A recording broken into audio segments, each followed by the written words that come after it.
Chair, those are all members currently present. I would assuming that Dr. Twaku is still trying to connect, Chair. Okay, So thank you.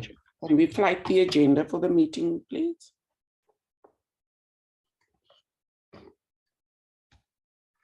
Thank you.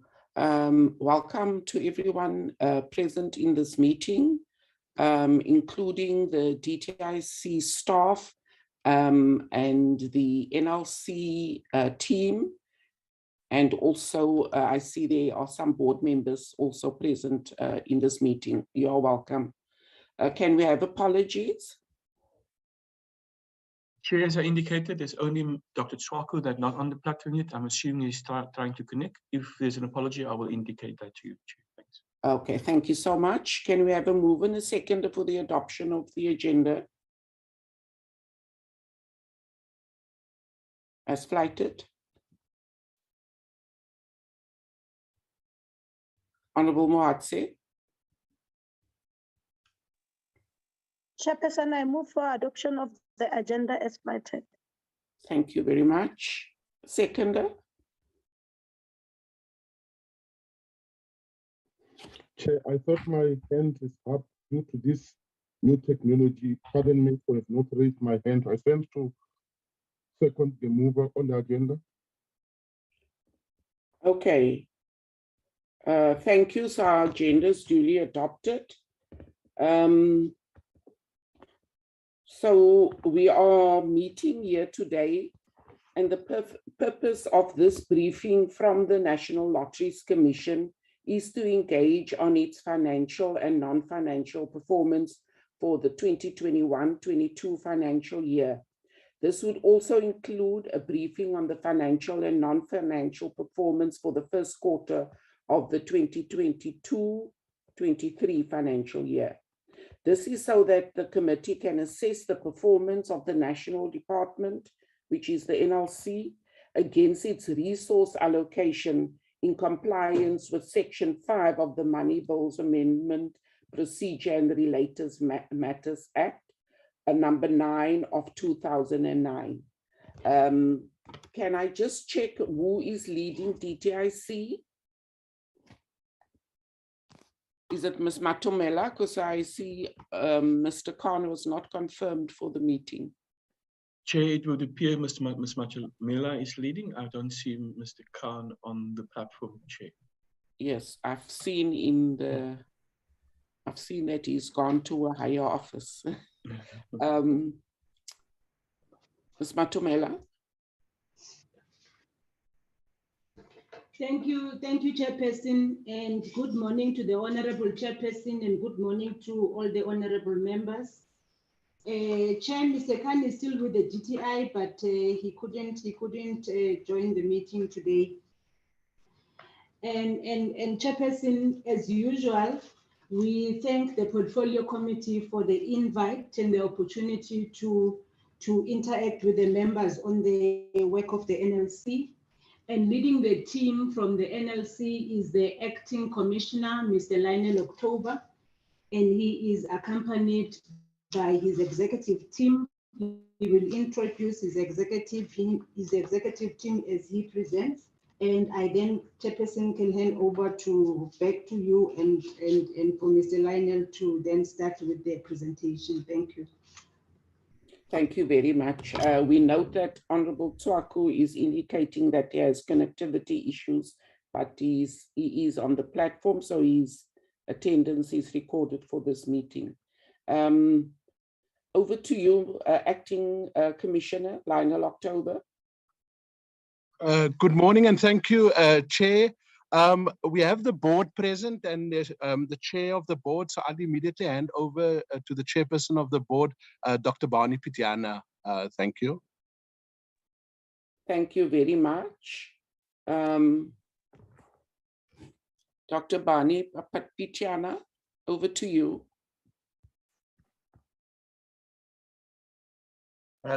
Good morning, Honorable Chair and members of the, good morning to my colleagues in the National Lotteries Commission.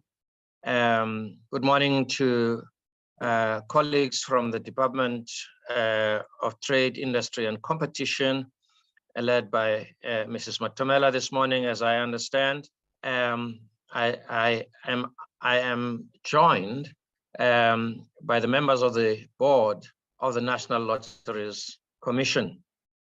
Dr. Cassius Lubisi is online. Mrs. Beryl Kerr-Ferguson, Mrs. Precious Mvulane.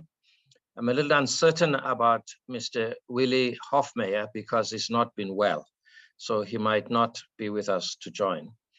As the acting commissioner has said, the members of the executive team who are with us. With your permission, Chair, let me just say briefly that I assumed office on the 1st of September as chairperson of the National Lotteries Commission. And the work on the integrated report 2022 had in fact been finalized by July 2022. For that reason, I will hand over to Mrs. Beryl Kerr-Ferguson, who will lead the team, and I will, at the end, make some concluding remarks.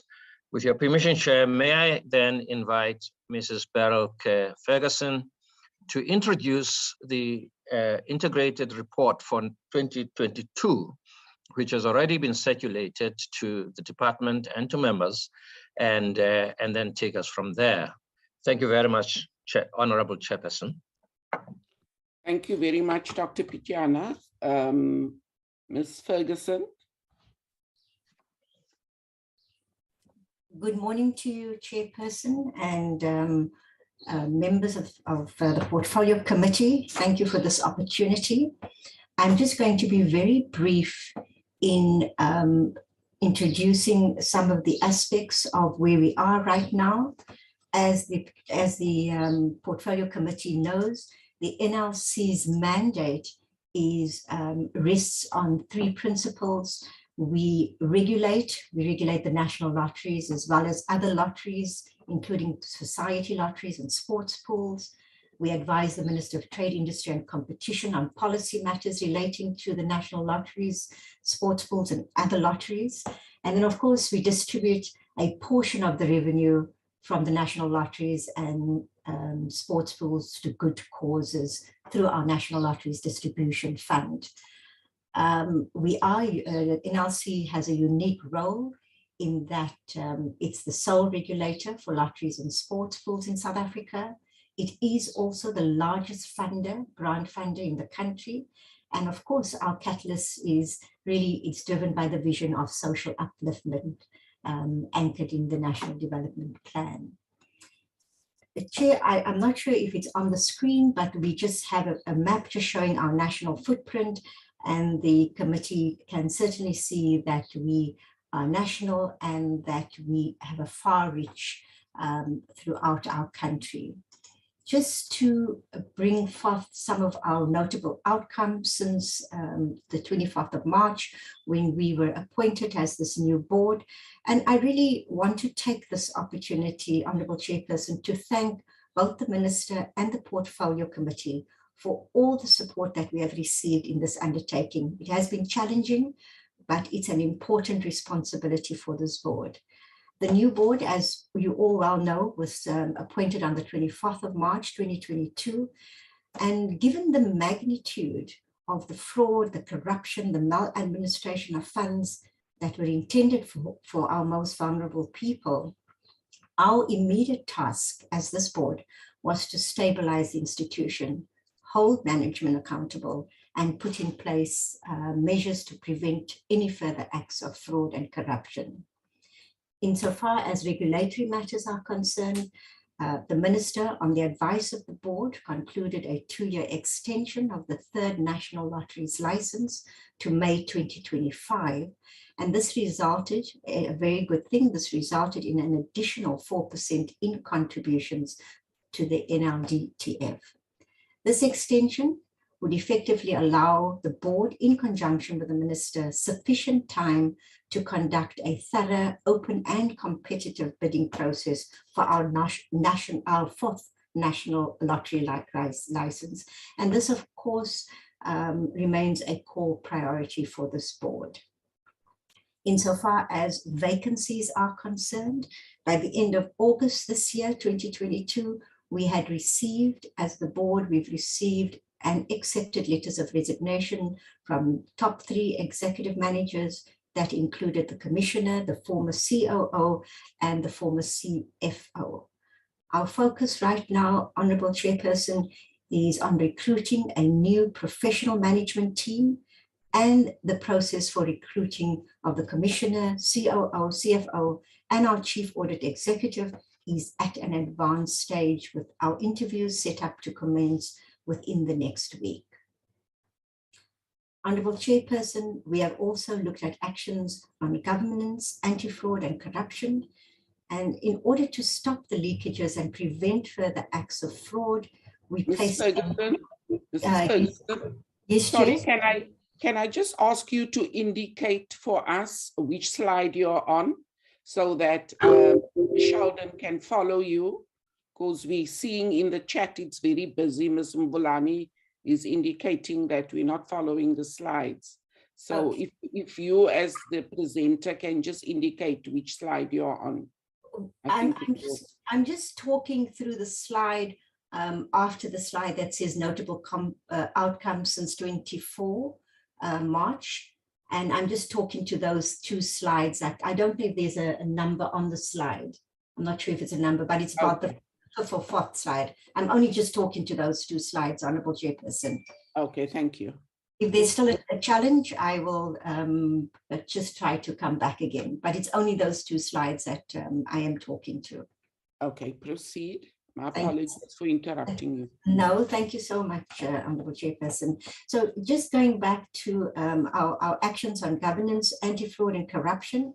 So in order to stop the leakages, Honorable Chairperson, and to prevent further acts of fraud, we placed, as we had said before in this portfolio committee, we had placed a moratorium on proactive funding, as this is where most of the fraudulent activity occurred. We are currently reviewing the entire grant distribution system with a view to strengthening both the internal controls and strengthening the due diligence processes. We certainly, as this board, are committed to rooting out any abuse of the grant mandate of the NLC.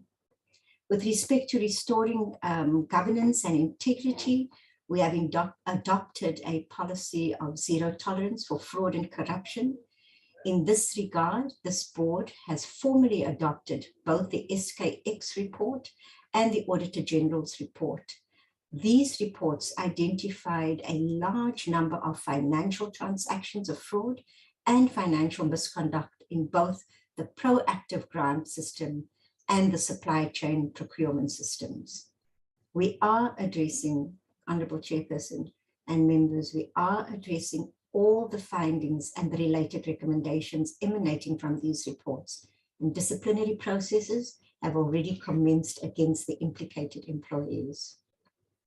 Further to that, lifestyle audits and other probity measures will be implemented for both the board and officials to ensure we maintain the highest standards of ethics and highest standards of integrity. We further terminated all irregular contracts, particularly around legal and ICT. Our acting CFO today will further brief the portfolio committee on the measures taken to implement corrective actions on the findings of the Auditor General's, particularly relating to irregular expenditure.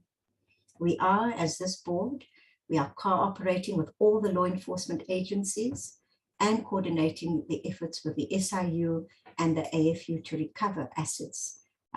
We hope that we are able to recover monies that can be used and utilized for uplifting of our vulnerable peoples. An anti-fraud task team was also established, and that convenes on a weekly basis.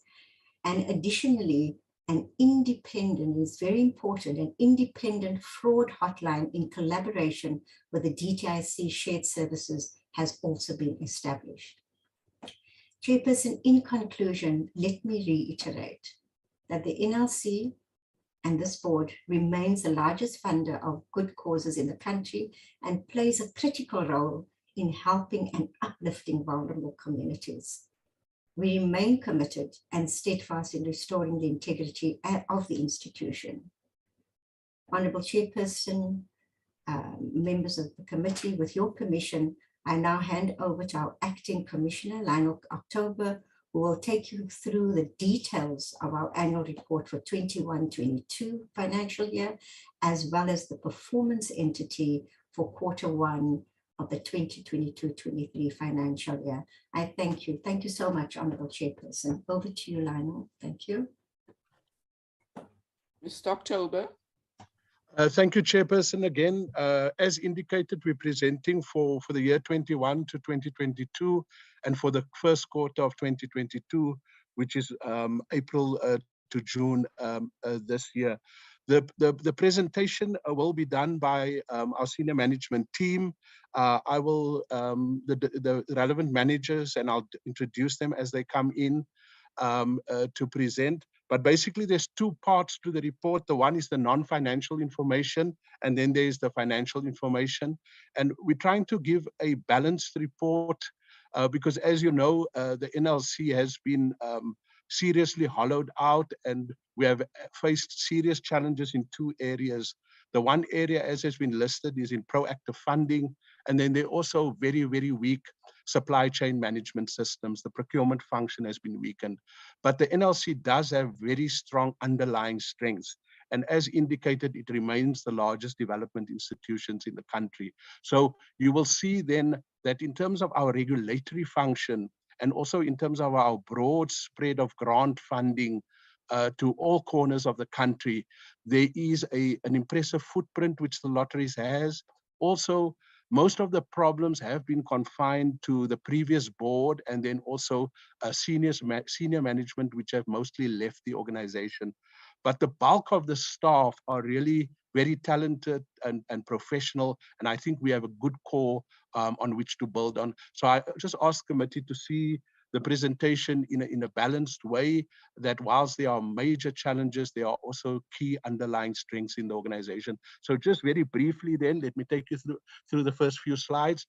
In terms of the general overview, the 21-22 year has seen an improvement. Firstly, we've seen, you will see later, there's been improvement in the amount of finance which have been distributed. And there's also been an increase in the number of jobs you created as part of the DTI family. We are also, we have a target also of job creation. So you see there's a 34% increase in the amount of jobs created. As also indicated, the lottery, as a big regulatory function, we need to maintain the integrity of the national lottery system, and therefore we have to close down illegal lotteries. We cannot allow the lotteries to be cannibalized. We cannot, when people play the lotteries, they must know that it's a trusted institution, that they will get their winnings, and there's a fair chance for them to win. So therefore, the compliance function is very important, and here we have done some excellent work. 56 illegal lotteries were shut down, and also you will see there that there has been good monitoring and inspection of our retail network. Also, we are part of the DTIC General Collective Bargaining Forum. And as I said, as an employer, in terms of labor relations, there's been positive progress. We go to the next slide, Chair. You will then also see there that in terms of the highlights, there has been an increase in the amount of money available to the NLC. There's been almost just under 200 million was collected, and we collected a total amount of just over 1.6 billion rand. And that is we remain the largest funder of good causes and a provider of finance to charities and to sport. So there's then that increase. As I said, it's a positive improvement on the previous year, because as you know, this was still a period in which we had COVID. You also see, and this is what I mentioned, the NLC, because of its national footprint, it has offices in all provinces. We've been able to spread the benefits to about 3,294 beneficiaries. And as I said, those beneficiaries are in the poorest communities, and it is in the deepest rural areas you will find there are NPOs and NPCs that do very good community work. Out of the 1.6 billion, you will see that 1.2 billion was distributed for that period. Again, it does seem, and I think the board is very committed to create a very efficient organization. That cost structure is still a bit too big, and that will be part of the work. But as I said, 1.2 billion was distributed in the financial year under review. If we go to the next slide, we will then go to the performance indicators. As I indicated, this measures non-financial performance. You will see later on in the report that we're the only entity within the DTIC family of about 17 entities which received a qualified audit. So there was very clear underperformance in the area of financial performance. But in terms of non-financial performance, we measured in 3 areas. And as you can see, out of the 16 targets, 15 was achieved, and that gives us a 94%. So as I said, on the regulatory and compliance front, there's been good work. Secondly, there's good work in terms of the grant, let's say non-proactive funding part of it, but the grant funding system, we've also performed and met all our indicators.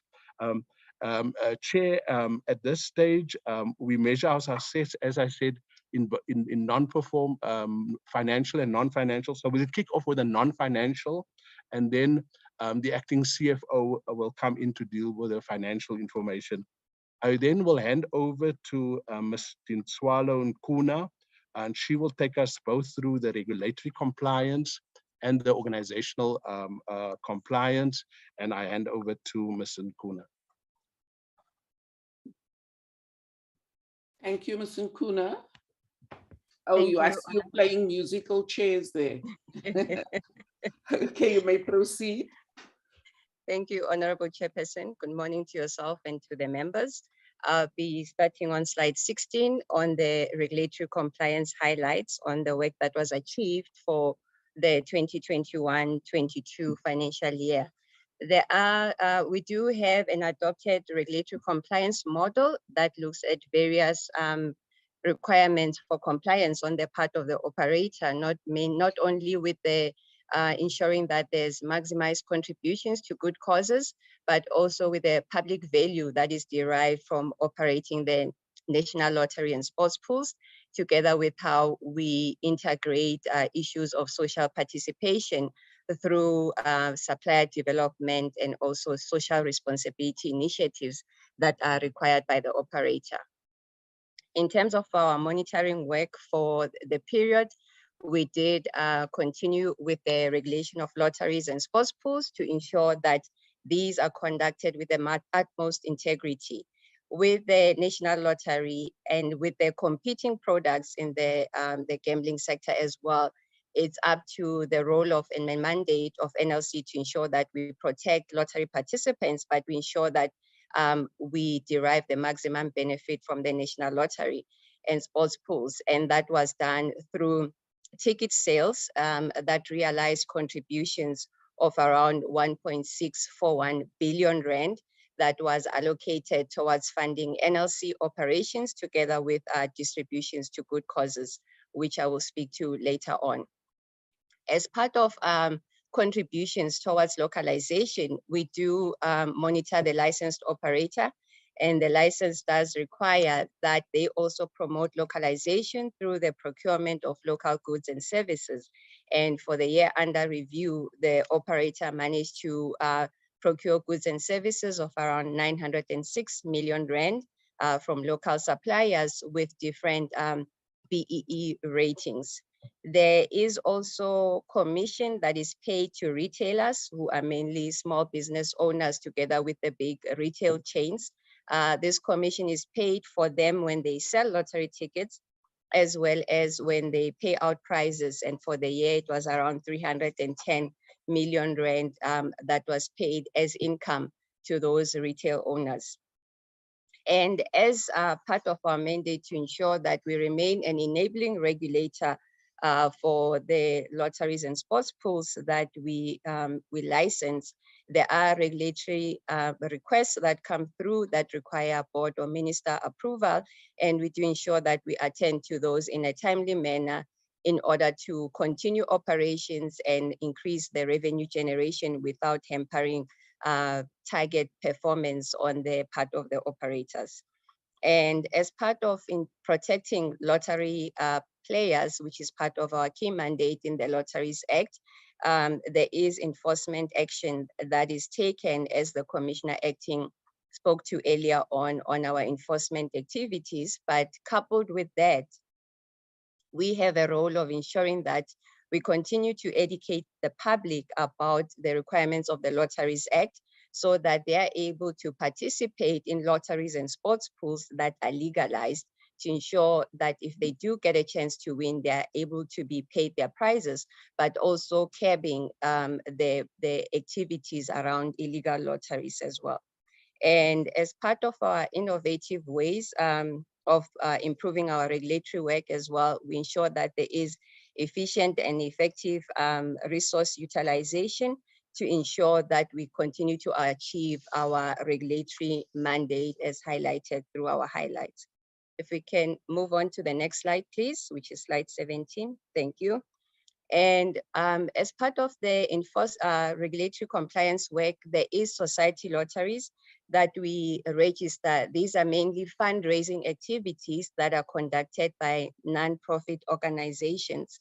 And from those fundraising activities for the year under review, those NPOs, which were 74 in total, as we review their annual returns to validate that they actually did conduct the registered schemes in line with the approval that was granted by the NLC, and they managed to raise 54.2 million rand as part of them augmenting their funding activities without solely relying on donor funding, which is quite an improvement from the previous financial year, where due to the impact of COVID and the economic conditions that were quite tough, they only managed to raise 29.6 million rand. So we do see recovery and participation and also interest from members of the public, who are the ones who are buying those tickets for fundraising activities such as raffles and competitions, to be able to assist nonprofit organizations. In order to also increase the uptake of society lotteries from NLC, in order to ensure that we do assist organizations, there was a model, a fundraising model that was developed for society lotteries, which we continue to distribute, and we have compliance seminars with nonprofit organizations to make them aware of the fundraising activities that we regulate as the NLC, to ensure that they also conduct those with integrity and that there is active participation with society lotteries. It is quite challenging, but with the education and awareness, we hope that we will continue to improve that. Moving on to the next slide, please. Thank you. And just to round off on our regulatory highlights, as the Commissioner spoke earlier on the enforcement action on illegal lotteries, as you would have also experienced, where you would receive an SMS or an unsolicited email where you say, it says participate in a lottery and stand a chance to win either euros or millions of dollars.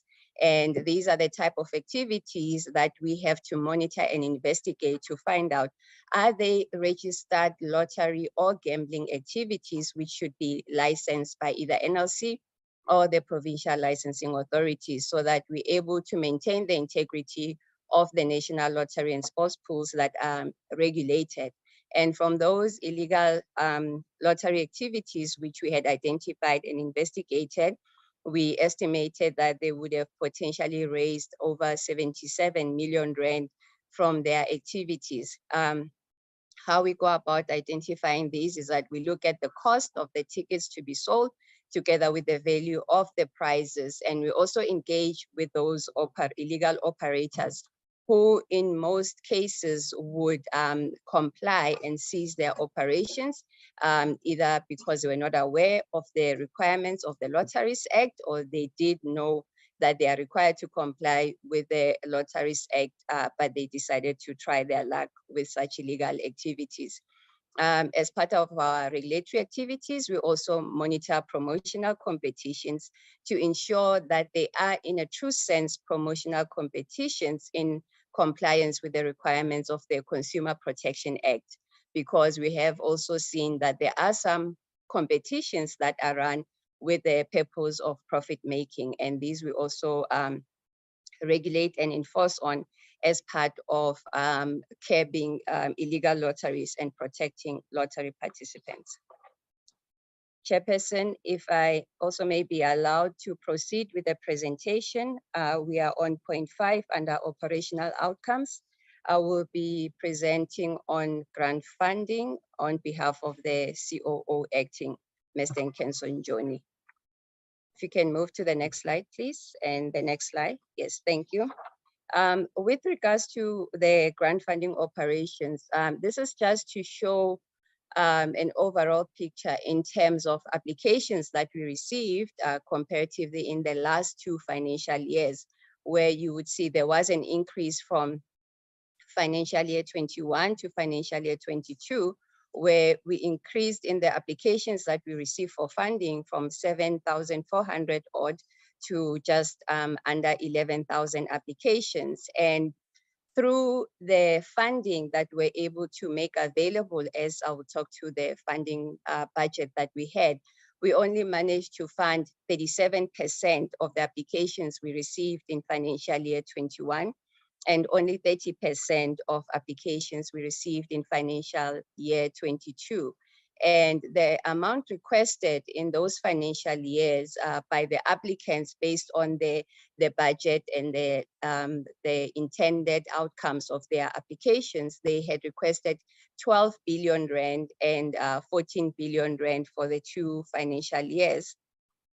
And we only managed to fund about 10 and 9% of the entire ask that we received from the nonprofit organization, because we only had a available budget of 1.3 billion rand in financial year 21 and 1.2 billion rand. So this is quite a concern for the NLC, because there is a huge demand for funding, which outstrips the available funds. Hence, as part of trying to assist NPOs, the concept of society lotteries as included in the Lotteries Act, and through NLC's education and awareness to make NPOs aware of fundraising activities that can be operated by them in order to augment the funding that they require to support their operations. And we are all aware of the economic conditions that have driven the need for social support through nonprofit organizations that serve communities. And this is evident with the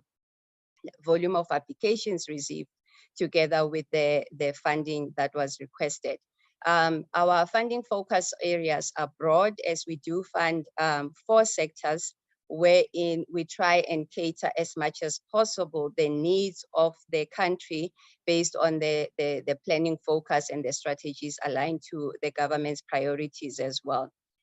We have also seen the use of persons who we label as unauthorized agents, persons who would approach nonprofit organizations and solicit them to apply for NLDTF funding, and with the promise that they would definitely be funded. So hence the increase in applications, but those also bring other challenges in terms of how those funds are subsequently made available to those organizations and whether or not those organizations have access to such funds. We can move on to the next slide, please. Thank you. With the grant funding, as you are aware, we have 2 application processes for grant funding. The first one, which was proactive funding. For the 2021-22 financial year, the main focus was on the arts and charities sectors under proactive funding. with over 36.9 million rand allocated to arts and over 139 million rand allocated through charity organizations through proactive funding. The application-based funding, which consumes the bulk of the allocation for good causes funding in the organization, which is around 10%. The funding that was allocated to the 4 sectors, which is arts, they received just over 214 million rand, with 478 million rand being charities. Charities is the biggest sector, as it is legislated that they get 47% of their total budget allocation in any financial year towards that sector. There is miscellaneous, which is quite small. They only receive 2% of the allocation.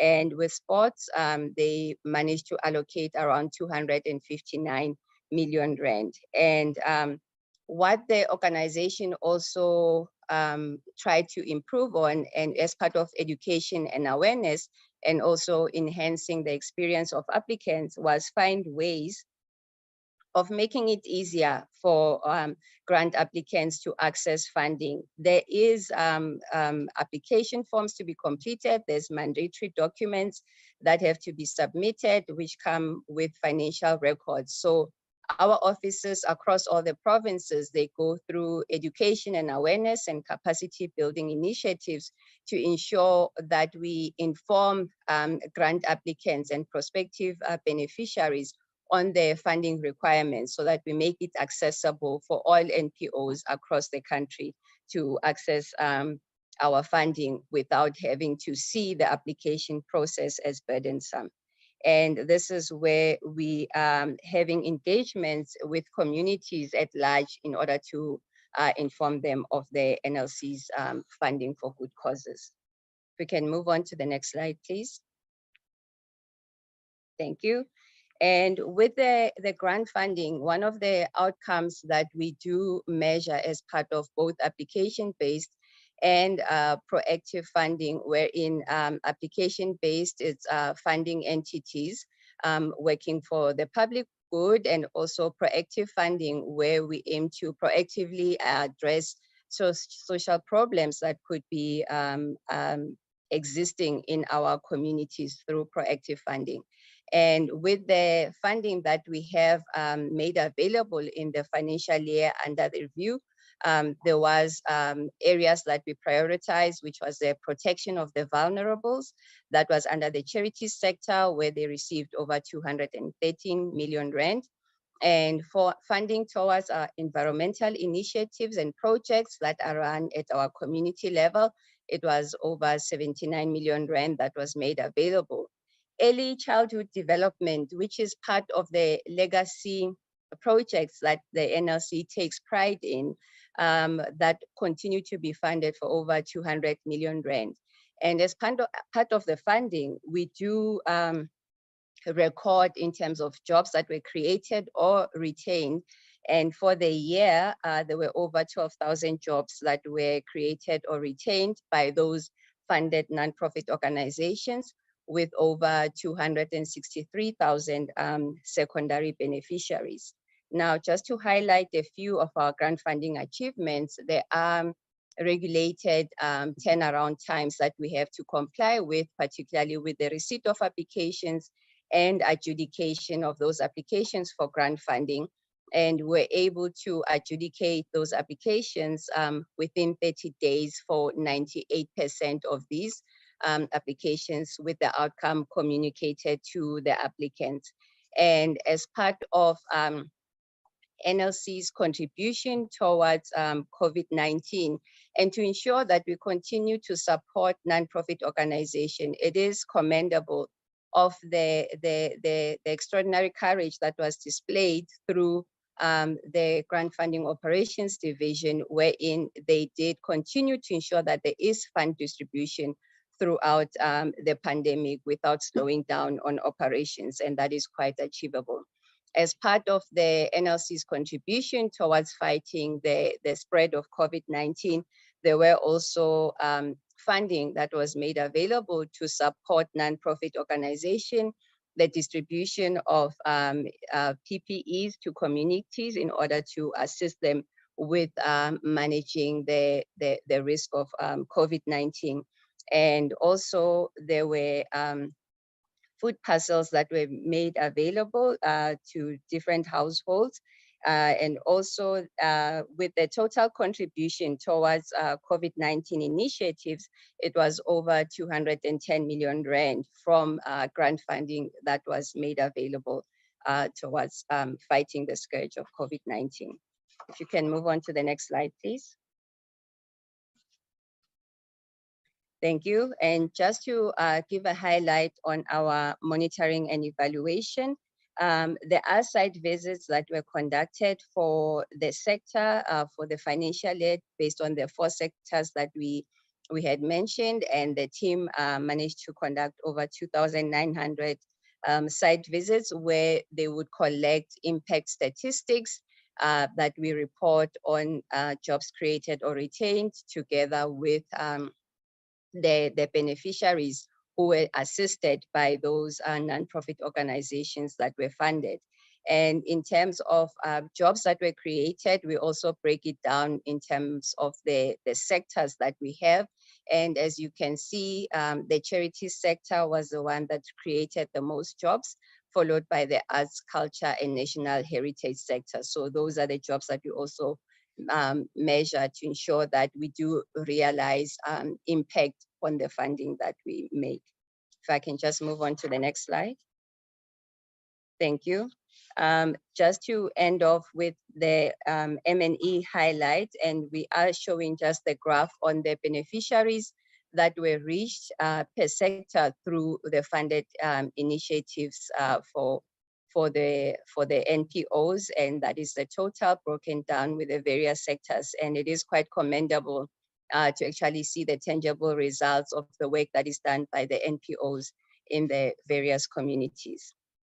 Chairperson and members, I will end there. The next presentation will be done by our Chief Financial Officer on the financial outcomes.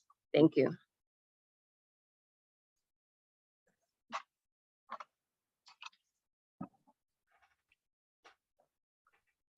Good morning, Honorable Chairperson and the members of the committee. I am Khanya Jack, the acting CFO of the NLC. I'm going to take you through the financial outcomes of the 2021-22 financial year, including the AG's findings on the NLC. I will start with the slide on the screen. In the 2022 financial year, we've disbursed about 1.49 billion in cash, which was a 57% increase compared to the prior year, 2021, which was severely affected by COVID, and it meant that we couldn't pay the NPO as much because there were lockdown restrictions. So some projects could not be implemented during the lockdown that we were faced with. We've seen a 10% increase in the share of ticket sales due to the recovery from COVID in the previous years. And our procurement spend to designated groups amounted to 158 million rands in support of the previously disadvantaged groups. Next slide, please.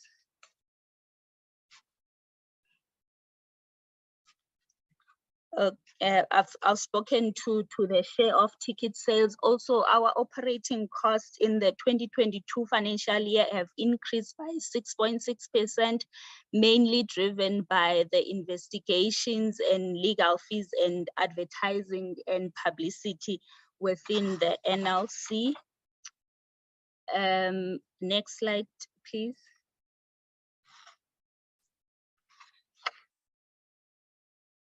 The next slide on audit outcomes. Chairperson, I'm gonna go through the audit outcomes for the NLC as a group, and also for the trust fund and the participant trust. the National Lotteries Distribution Trust Fund, referred to as NLDTF, received an unqualified opinion from the Auditor General, together with the National Lotteries Participant Trust, NLPT, that also received an unqualified audit opinion.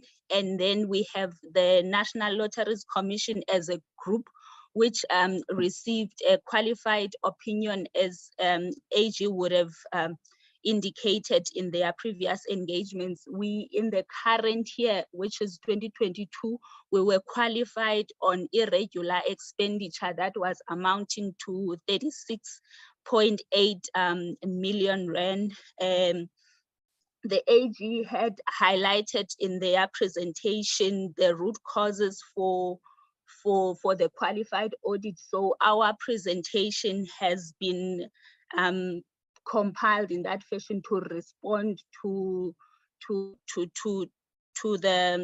the root causes as identified by the Auditor General. So the NLC will provide their responses on what we are doing to address the shortcomings that have been identified, which will come in the next slide, Chairperson. The first audit finding relates to irregular expenditure. And in the presentation that was done by the Auditor General, there was a 68 million disclosed in the annual financial statements as our opening balance. Then in the year under review, there was an additional 36.8 million or in irregular expenditure. The column on description just gives an overview of the split of the 68 million, 36 million related to media buying, and there was a 32 million relating to the ICT contracts, and the 36 million in the current year relates to the legal panel tender. And the response to the findings, we've appointed an independent service provider to undertake the determination on the irregular expenditure as required by the National Treasury Framework. Treasury requires entities to undertake the determination and look at the root causes, and also identify people that resulted in the irregular expenditure, and requires that action be taken against those officials. We've also undertaken a forensic investigation in some of the items that are part of the irregular expenditure. There was also an amount of 53,000 relating to fruitless and wasteful expenditure on interest that was charged by GEPF. This relating to one employee who was previously employed by the NLC, and because of arrangements at that time, the employee was allowed to continue to belong to GEPF. And our current arrangement now as NLC, all employees are supposed and must be part of the approved provident fund. No person is allowed to have a special arrangement as it relates to their pension fund and provident fund. Next slide, Chairperson. The other finding that was identified by AG is around the quality of the financial statements due to slow response by management in addressing audit findings of the previous year. Our audit for 2021 was completed very late in February 2022, which affected severely in addressing the findings that were identified during that year. but as a response and working on improving the quality on our financial statements, the NLC will be preparing interim financial statements that will be audited by our internal audit, and also AG in January will start doing interim audit and start sampling from the interim financial statements that will be prepared. We are also strengthening our controls around contract management and procurement, and making sure that our SCM policies are aligned and updated with the National Treasury frameworks. And next slide, Chairperson. Another finding that was outlined in our report was around consequence management, which was the slowness by management to implement consequence management relating to the findings that would have been identified in the prior year. What NLC has done to date is that disciplinary steps have been taken against the supply chain management head, and also the results from the determination assessment that is being done by the independent service provider will also be implemented in ensuring that all officials that have been identified and affected in contributing to the irregular expenditure are disciplined accordingly. And another finding that was highlighted was a breakdown in internal controls, of which management is currently reviewing the internal controls and policies, and also addressing and implementing AGSA recommendations that were highlighted in management reports communicated by AG to the NLC. I think that's it from my side in terms of the financial outcomes. Thank you very much. Thank you, Chair. As you could see, there was two parts to this presentation. The positive side with regards to compliance and grant funding, and then, as I said, some of the negative aspects with regards to the financial performance and the AGS findings. Chair, we get to the last part of the presentation then, so that completes the part with regards to the annual consolidated report. The final part deals with the first quarter performance, which is April to June of this year, and I will just hand over for this final part to Anashne Maharaj Doman to take us through there, and then we will conclude the presentation. Thank you, Chair. Thank you very much. Ms. Maharaj. Thank you, Commissioner. Honorable Chairperson, members of the Portfolio Committee, the DTIC leadership, NLC board members and fellow colleagues. As Commissioner mentioned, I will be taking you through the Q1 financial year 22-23 performance information. And on the slide, as it appears in front of you, just a few salient highlights in terms of non-financial performance that transpired in Q1. You would see that with regards to education and awareness, we conducted a total of 165 sessions that cover not just the grant funding mandate, but the regulatory mandate as well, that focuses largely on participant protection at the NLC. And of course, that was conducted in 5 provinces. In relation to socioeconomic development, you would see that a total of 1,789 jobs were either created or retained in Q1, I beg your pardon, and 27 million was further distributed to both KZN and Eastern Cape in terms of the flood relief efforts from the NLC's perspective. With regards to allocations for Q1, a total of 120 million was allocated through our application based model. Next slide, please. Thank you. Chairperson, I will now proceed to take you through the APP for the 22-23 financial year in detail, including the Q1 milestones. The NLC has 4 strategic outcomes and 3 programs. The first program is focused on administration and business support. The second program focuses on our mandate of regulation. And the third program is aimed at pinning down those targets in relation to our grant funding mandate.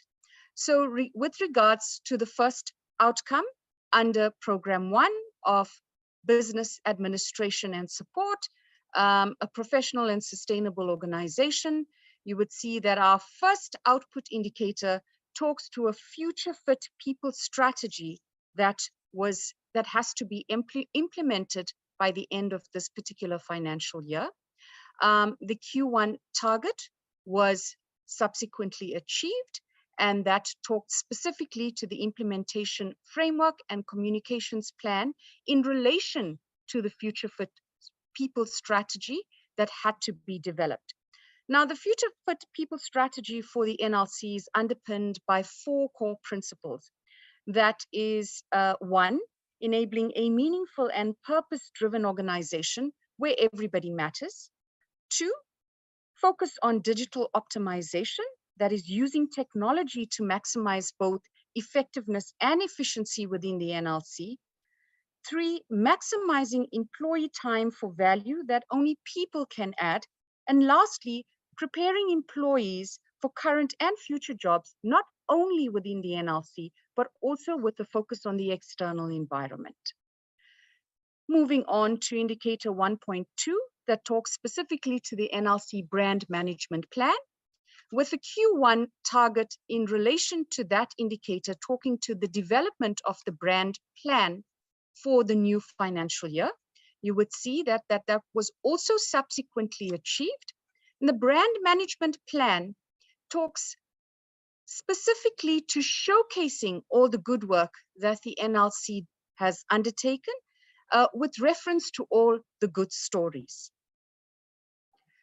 Moving on to indicator 1.3, that talks to strategic partnerships at both national and provincial level. This is a critical target that was identified at our previous strategic planning session, wherein it was noted that the NLC undertakes legacy projects, as mentioned by Ms. Nkuna. One such example would be that of the ECDs, where we plow in substantial infrastructure.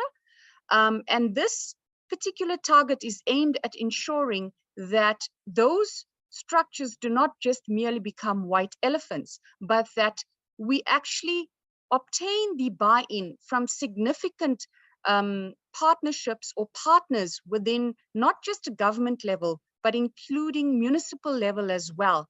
So that once the structure is up and once the NLC has taken care of the running cost, there is sustainability of those particular projects. That target for Q1 was also achieved in that the working committee was appointed and the action plan was subsequently developed. Next slide, please. Thank you very much. We then move on to the second outcome, still within Program 1, that talks to innovative and agile frameworks, systems, and standards that are globally competitive. With regards to indicator 2.1, percentage disbursement of grants, the related target for the entire financial year talks to a total of 90% of grants that had to be dispersed. And you would see that the correlated achievement then talks to 93% that was actually achieved in Q1. In a nutshell, this particular target basically refers to the percentage of grants that have to be paid within a specific time frame. And this particular regulation talks to a 60 days time frame. that the NLC must meet in terms of efficiency improvements. And of course, that is largely dependent on ensuring that we do receive compliant grant agreements in order to meet this particular target.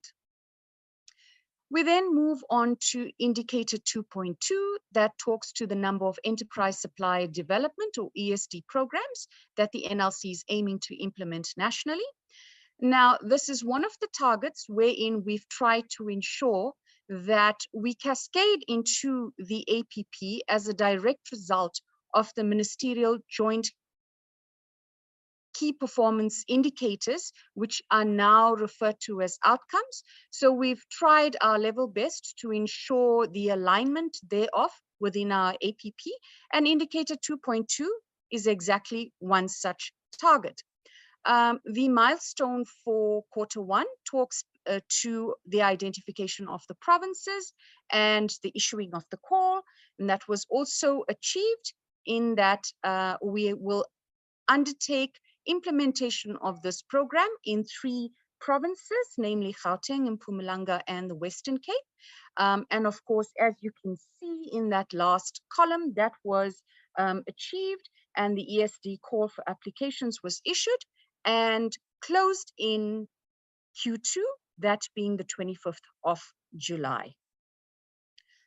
Indicator 2.3, a rather important indicator for the NLC with a very strong correlation to indicator 1.1, which talks to the Future Fit People strategy.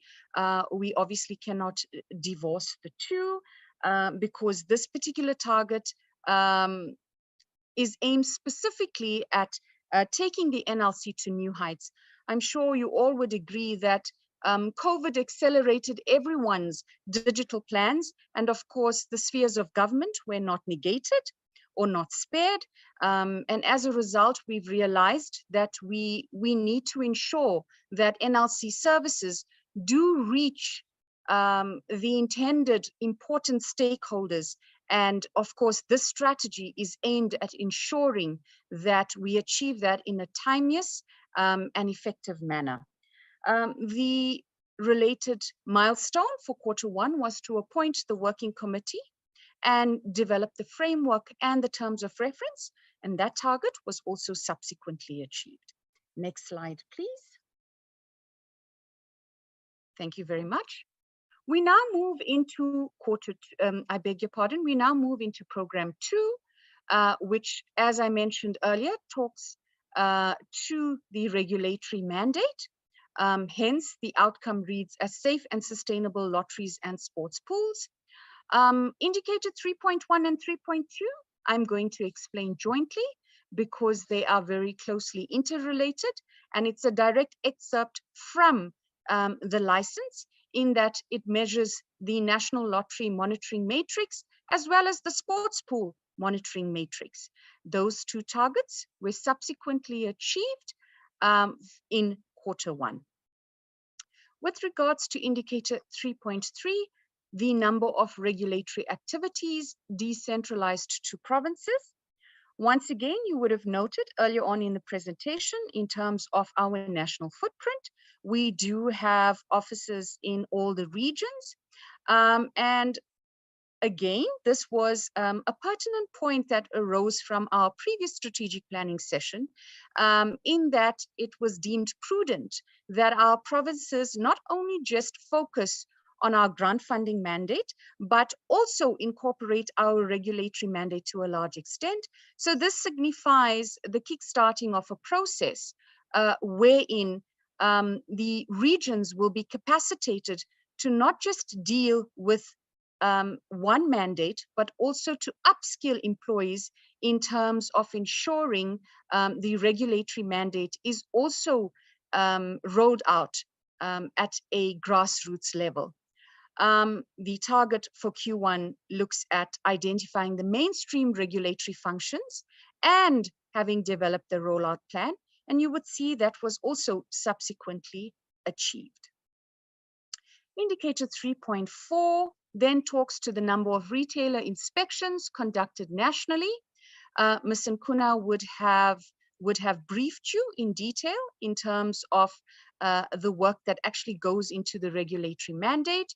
And with regards to retailer inspections, this is from a compliance perspective, ensuring that the unit actually undertakes these visits to ensure compliance, not just from a PlayStation point of view is those terminals that you would find outside your local Pick n Pay, your Spar and Checkers and so forth, but also to ensure that aspects such as underage play, those retailers are actually properly trained and guarded against undertaking underage play. The target for Q1 was to ensure 200 retailer inspections were conducted. And you will see a slight overachievement on that, in that 231 retailer inspections were actually conducted in Q1.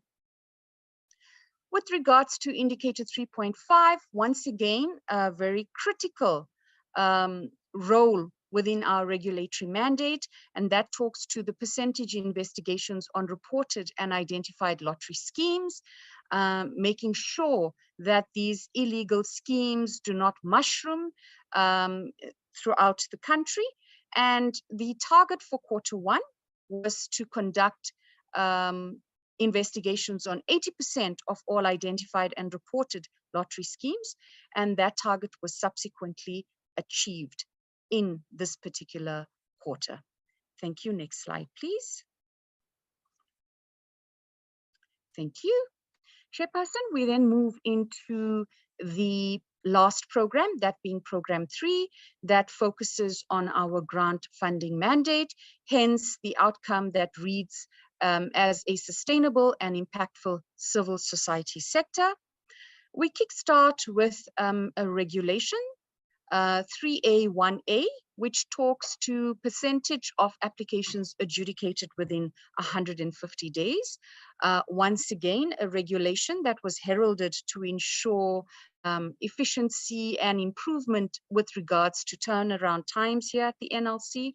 The target reads as 90% of applications that had to be adjudicated within 150 days. And you will see that that was subsequently achieved. Indicator 4.2, another one of those targets that has a direct correlation to the ministerial joint KPIs. This one specifically talking to the district development model in terms of the transformation joint KPI that I will take you through shortly. And we've set ourselves a target of 10% of funding to ensure that at least 10% of funding is allocated to projects located in the district development model districts. And also a slight overachievement in Q1 in that 22.4% was actually allocated to projects in the DDM districts. Indicator 4.3, 2,000 monitoring reports that had to be completed. This is a direct indicator with regards to our monitoring and evaluation.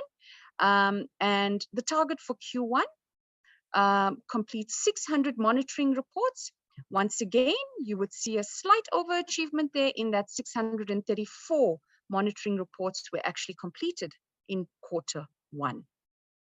The last indicator in the NLC's 2022-23 financial year APP talks to the number of capacity building programs that are implemented nationally, with a direct outcome in terms of investing in the sustainability of NLC's funded organizations, so that we don't just fund and leave, we ensure that those NPOs actually have been capacitated in terms of financial training as well as governance programs.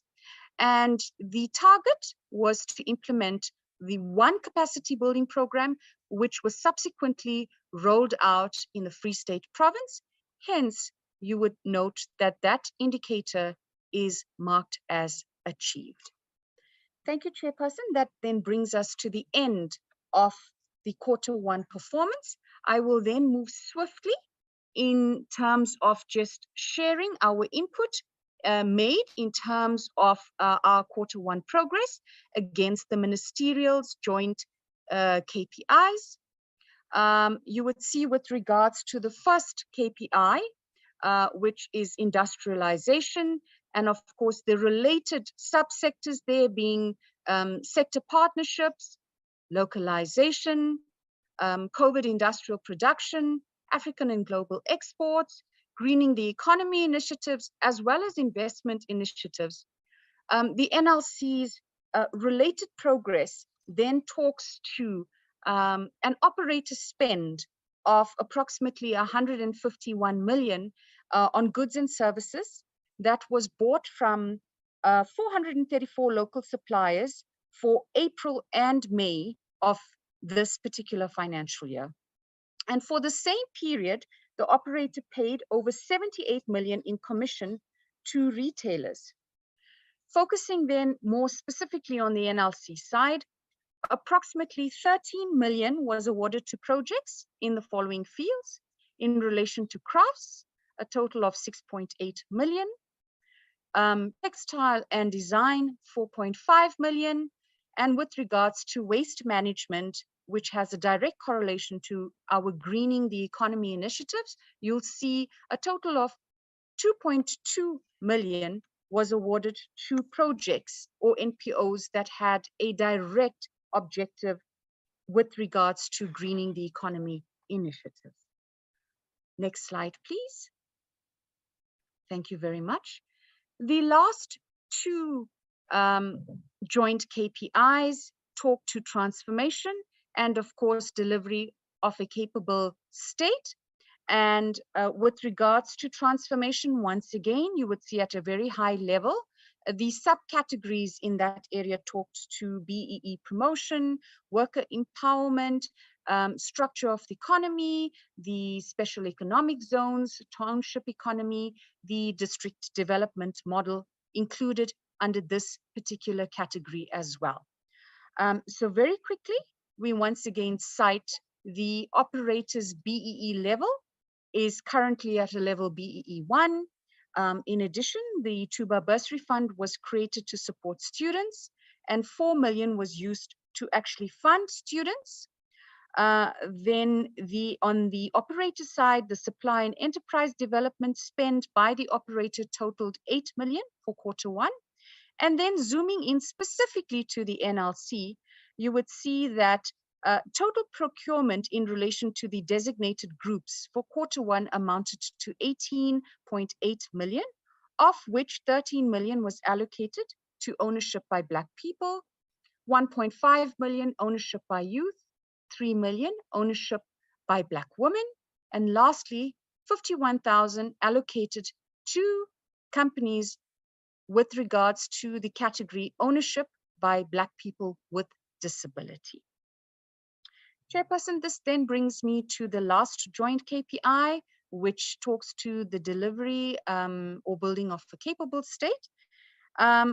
With regards to this particular KPI, the entire program, one of the NLC's APP, is dedicated to ensuring that the trajectory of the entities towards ensuring enhanced service delivery. The digital transformation journey that commenced in Q1 is actually aimed at taking the NLC to new heights in terms of value-added services as well as efficiency gains. And of course, the last point that we'd like to make in terms of the red tape reduction project that's currently spearheaded by the CCRB of the DTIC, also heralded the legislative review process, with the premise being that of streamlining the grant application process, as well as taking into consideration the aspect of enforcement powers in relation to our regulatory mandate. Thank you, Chairperson. That then brings me to the end of the presentation. I will now hand over back to Commissioner. Thanks. Thank you, Chair. Thanks to Anashni, Tinswalo, and Kanya, Malibongwe, Chair. Let me then conclude with Amilcar Cabral's dictum, tell no lies, claim no easy victories. As you can see from the presentation, we do have strengths, which we will continue to build on, but we do have weaknesses, especially in the area of financial irregular expenditure and in the area of procurement. And again, those also, as laid out by the CFO, we will deal with that strictly in terms of the AG's instructions. We will carry out the recommendations and the finding of the AG. We will strictly implement all of them without fear or favor, so that we do clean up the administration, so that we can really realize all the potential of this important development institution. Thank you, Chair. Thank you very much, Mr. October, the acting commissioner, and your team, and also to the chairperson of the board and board members for that presentation. I now open up discussion to portfolio committee members. I'll take hands now, members. Okay, I see hands. Honorable Cuthbert, Honorable Thring, Honorable Moatse. Okay, we'll take more hands as we go along. Honorable Mbuyani. Right, we'll start with Honorable Cuthbert, and we'll take hands as we go along. Thank you very much, Chairperson, and also thank you for the presentation to the NLC's board and leadership this morning. I think that it's a refreshing change to actually have some openness and transparency in the way that things are being presented. I think that marks a significant change for the NLC, and we hope that this is not just a once-off deal and that it continues to operate in this fashion, because I think it's important that not only Parliament, but the public are also allowed to, zoom into what exactly is happening at the entity, considering the significant sums of money that they disperse on an annual basis. In saying that, Chair, I just have several questions that I would like to raise to the board as well as the Commissioner, things that I don't think have necessarily been made clear yet, and I think are certainly worth investigation. The first question that I would like to ask, Chair, is there was a slide that referred to media spend, and it's something that I have put parliamentary questions in about in the past. And in receiving the responses that I did, the impression was created that the NLC, the previous NLC leadership, were buying favorable media coverage. There's also been some information that came out subsequent to that to say, that certain critical stories of the NLC were actually being canned by editors of newspapers and the like. And these are very, very serious allegations. And as one would know, there's been significant sums of money that have been spent with particular newspapers. And if one had to open these newspapers, you would see that there's, clearly, a bias towards the NLC. And I just want to understand, is that aside from the AG's report and the investigation that's going to be done in that regard, should there not be a broader investigation into actual media capture by the NLC, and the fact that certain media houses were willing participants in this exercise? I think it's really important that those particular allegations are in fact tested.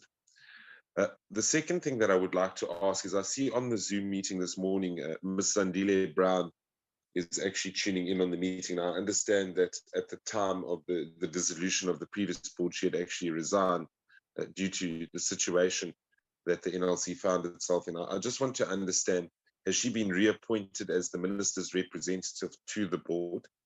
And secondly, if she has not been appointed as the minister's representative to the board, who in fact has?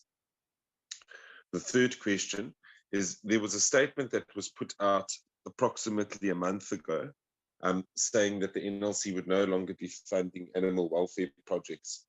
The thing is whilst I understand that, the core mandate of the NLC is to actually ensure that, poverty alleviation is in place, assisting people who are in need and vulnerable is an important mandate. I think there is a duty of care to sentient beings, and noting that a number of deserving charitable organizations that deal with animals were actually left out due to other people having benefited from money through hijack NGOs and the like. Is there no special consideration that could be made by the board and its leadership to see if not able to fully fund, but to give some sort of partial funding? As you know, these organizations are highly reliant on the funding that's provided by the NLC, and they're all seeing a significant gap in their balance sheets at the moment. Also considering the fiscal environment and the fact that people wouldn't necessarily be donating in the same way. So that's just a plea to the leadership to see how they are able to accommodate that particular request. Then the second last question that I'd like to ask is something else that I picked up in the past, was that there was a significant sum of money that was contained within the investment portfolio of the NLC. And it was never really clear as to what the purpose of this investment holding was, and how these monies were kept, particularly what types of assets this money was invested into.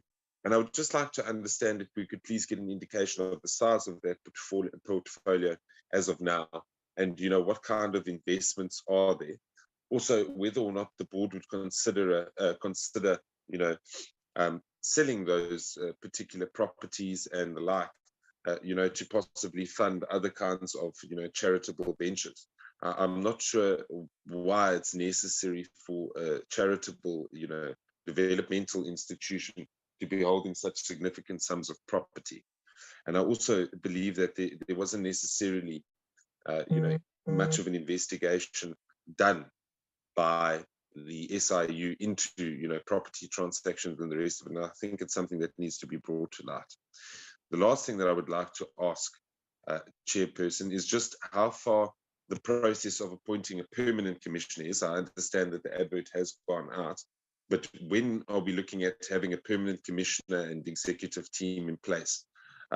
We've seen with other entities under the DTRC umbrella that for several years they've had individuals acting in an acting capacity, and that doesn't really provide the necessary certainty that institutions like this require.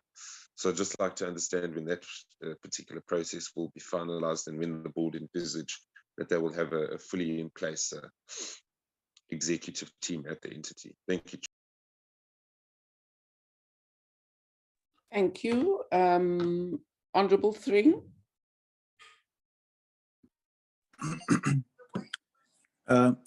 Thank you, Chair.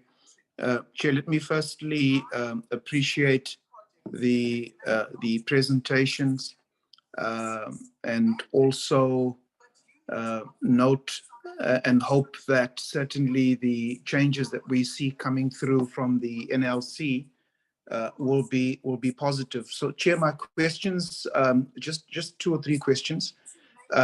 We noticed that there are, and mention has been made of the illegal lotteries or companies fronting as lottery companies, such as Lotto Star. So is there a Lotto Star lottery? And what has been done in particular to regulate such activities, which includes their adverts on radio and so on, at a time where children are being taken to school by their parents? I think Mr. October mentioned that some 100% of all illegal lotteries have been investigated. Is it 100% of the target, or 100% of all illegal lotteries?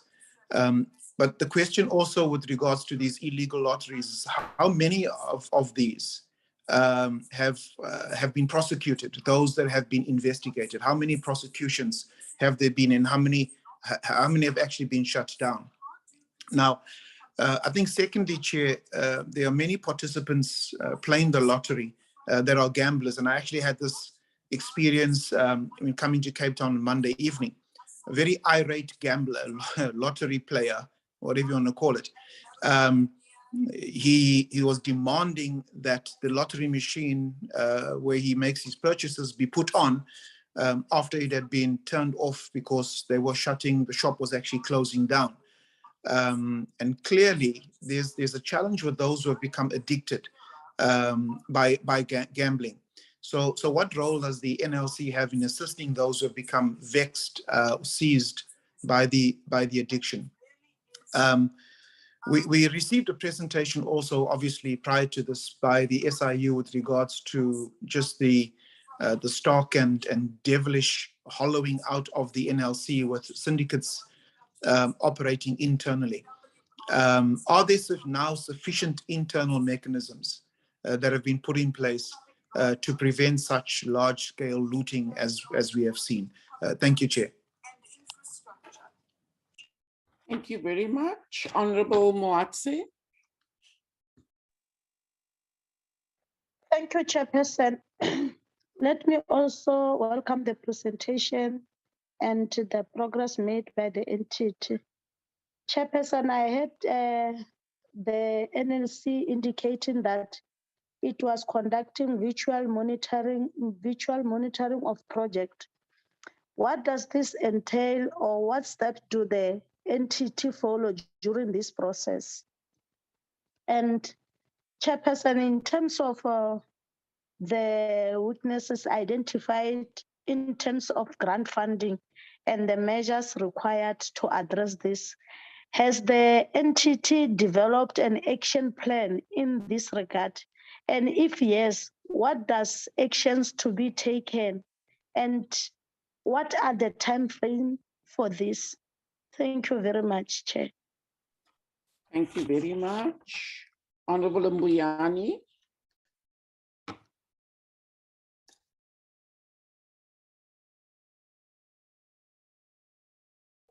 Thank you very much, Chair, for the opportunity. Let me also welcome the presentation. Greetings to yourself and the leadership of the board and the acting commissioner. Chair, mine, I think, a few clarity-seeking questions. Maybe I will start with the measures that has the NLC taken to address the recommendation of the AG.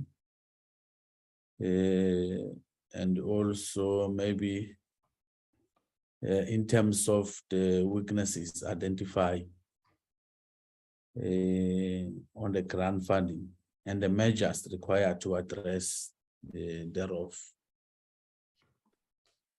The other one, Chair, is the illegal lottery scheme, like lottery every day, SMS, SMSs. I just want to check that, because in terms of the regulatory compliance with society, how does the NLC enforce the illegal lotteries that resulted in the 56 lotteries and also the 77 million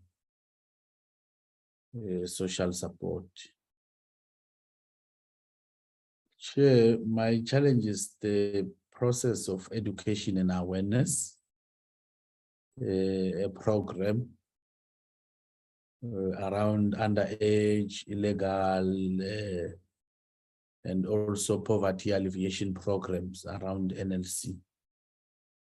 They are very much minimal. We'll encourage the NLC to go all over the provinces, not focusing on the 3 districts of Gauteng, Western Cape, and KZN. NLC must also understand that we have 9 provinces and 6 of them are very much rural, and there are more and a lot of illegal gamblings around there. Chair, I just want to check also the working relationship between the NGB and the NLC in terms of their mandate, and also collaboration in dealing with illegal gambling schemes. Vis-a-vis their joint KPIs. Chairperson, I think I'll pause there for now, but I definitely need an action plan as to how are they going to manage and monitor the audit outcome that has been raised by the SAAG. Thank you very much for the opportunity. Thank you very much, Honorable Mbuyane. Honorable Burns Ngamashe. Thank you very much, Chair and honorable members. Let me also take the opportunity to greet the board as ably led by Professor Bani Pijan, as well as acting commissioner, our former DG, Mr. October. Chair, the first thing that I want to check is around the proactive funding policy. Yes, this policy was misused as a mechanism to siphon and or embezzle funds for personal gain. It's a matter that is now before the SIU and other security cluster institutions. We all know that. However, the thrust of that policy in terms of responsiveness to the plight of the downtrodden and deserving, historically disadvantaged communities is still a necessity. So a humanitarian body like the NLC surely cannot abandon such a strategic instrument in terms of transforming the socio-economic situation of our communities. What are the measures in place to ensure that the policy is still exercised while equally prudence is the order of the day? Secondly, Chair,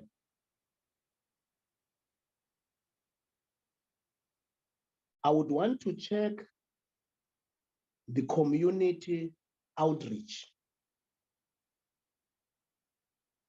as well as the monitoring and evaluation of projects. Of course, it's a fact that people know about playing lotto. Hopefully, Honorable Cuthbert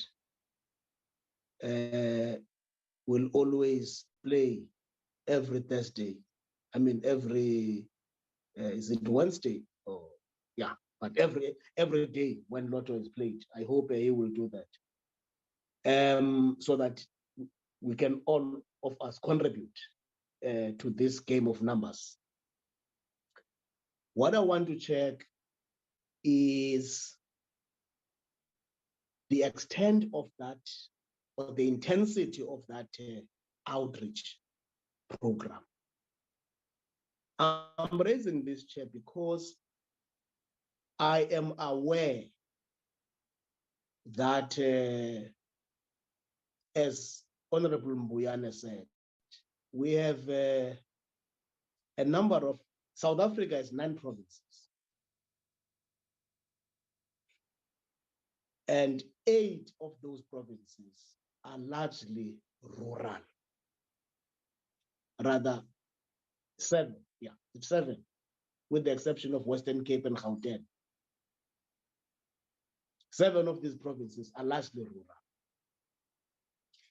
And you'll find that if you go to these rural communities, there are bogus applicants who exploit the opportunity, because it might be that there are no clear monitoring and evaluation mechanism system, wherein, for instance, if you apply from Kamdobowa in Middle Drift in the province of the Eastern Cape, Professor Pityana, inkosi yamagqunukhwe yabepha, Nkosi uKama, will ensure that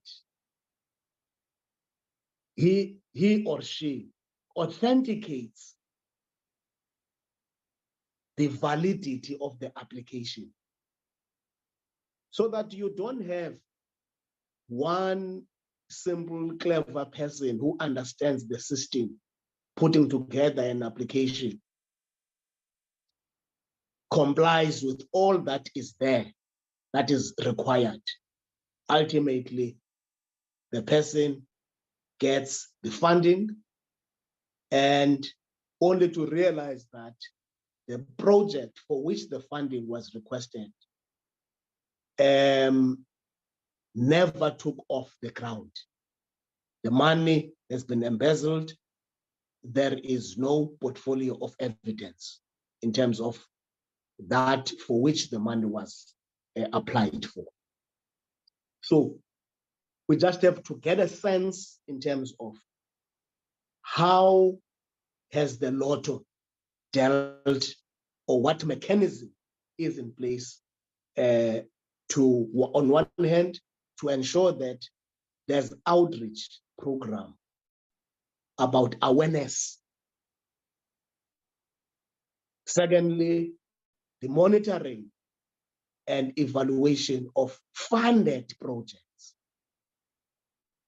And I can say this, Chair, without a shadow of a contradiction. Before I came to Parliament, it must have been 10 years or so ago, we were funded as the Ngqesha Palace. We had to look after national lotteries to come and witness what we considered to be a flagship. They were not there. We had to look out for them, come and see how your money was spent.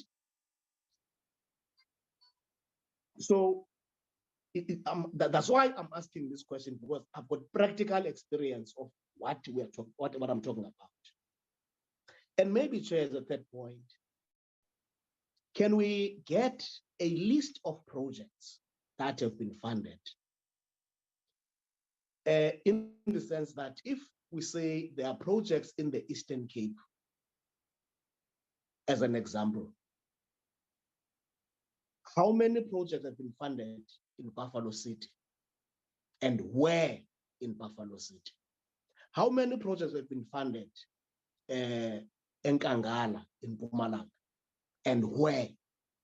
How many projects have been funded at Vembe in Limpopo, and where are those projects? So that as part of our oversight, as members of this committee, we also have an opportunity to go and see whether indeed there's value for money. I think, Chair, The last item, I saw that when it comes to arts, I saw the proactive funding, it was about 36 million. I take it that it's arts and culture. It's a bit of a concern, Chair, because when you talk issues of arts, culture, heritage, you are talking about the soul of the nation. With what we see, the degeneration of morals in our society, the need for new methods of enculturation, innovations around that, surely we have to look at it differently in terms of how we allocate funding. I'm still looking forward, for instance, if we could get a sense that would say, with the 12 or 13 kings that you have in South Africa, are there any projects that have been funded that would be related to those institutions? Are there any projects that have been funded that would promote the writing of or rewriting of issues of history, historiography, and all those aspects that are necessary in rebuilding a nation? Still looking forward to funding of projects that would talk to indigenous music, the whole value chain of indigenous knowledge systems. So those aspects remain very important in regenerating the moral fiber of a nation. Thank you very much, Chair. Thank you very much, Honorable Burns Mamashe. Honorable Malamacha. Thank you very much, Chair. Let me also follow suit, welcome the presentation. Further congratulate the newly appointed chairperson of the board. Greetings to the board. You see, there's something that is much worrying. And unfortunately, the new chairperson has just arrived. We hope we are not going to see the repeat of the 2 years, consecutive years, followed with qualified reports. And you will understand, if you find a qualified report in an institute that deals with the money, you must know that the money has disappeared. You must know there's an element of corruption, all those negative things that are not desired by the nation.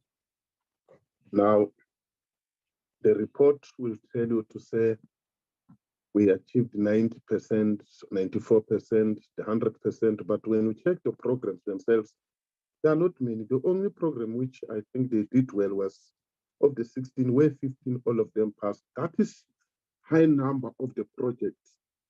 The target that deals with the entire country, as my fellow two comrades indicated, where you find that it's only one province that benefits. But if you come with one program that is dealing with one province, then you come and say we've achieved 100%, you are not necessarily delivering as per your mandate. Instead, you are just complying in terms of coming to us and say I've delivered. It's not correct. We want to see massive projects taking place throughout the country, as requested by my fellow comrades there. The other thing, man, I don't know when it will be corrected. This thing that such entities which are seen to be entities that are to deal with poverty, to improve the life and the living conditions of the mass, you'll find that its structure is structured in a way that is about to get high salaries. People are getting high salaries left and right.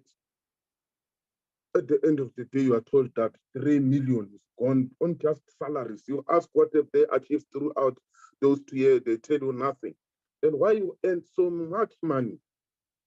So these are things that, Comrade Chair, we must really be worried about, and the court must think of correcting them so that when we go to public, it really shows that we are very mindful of the usage of the money.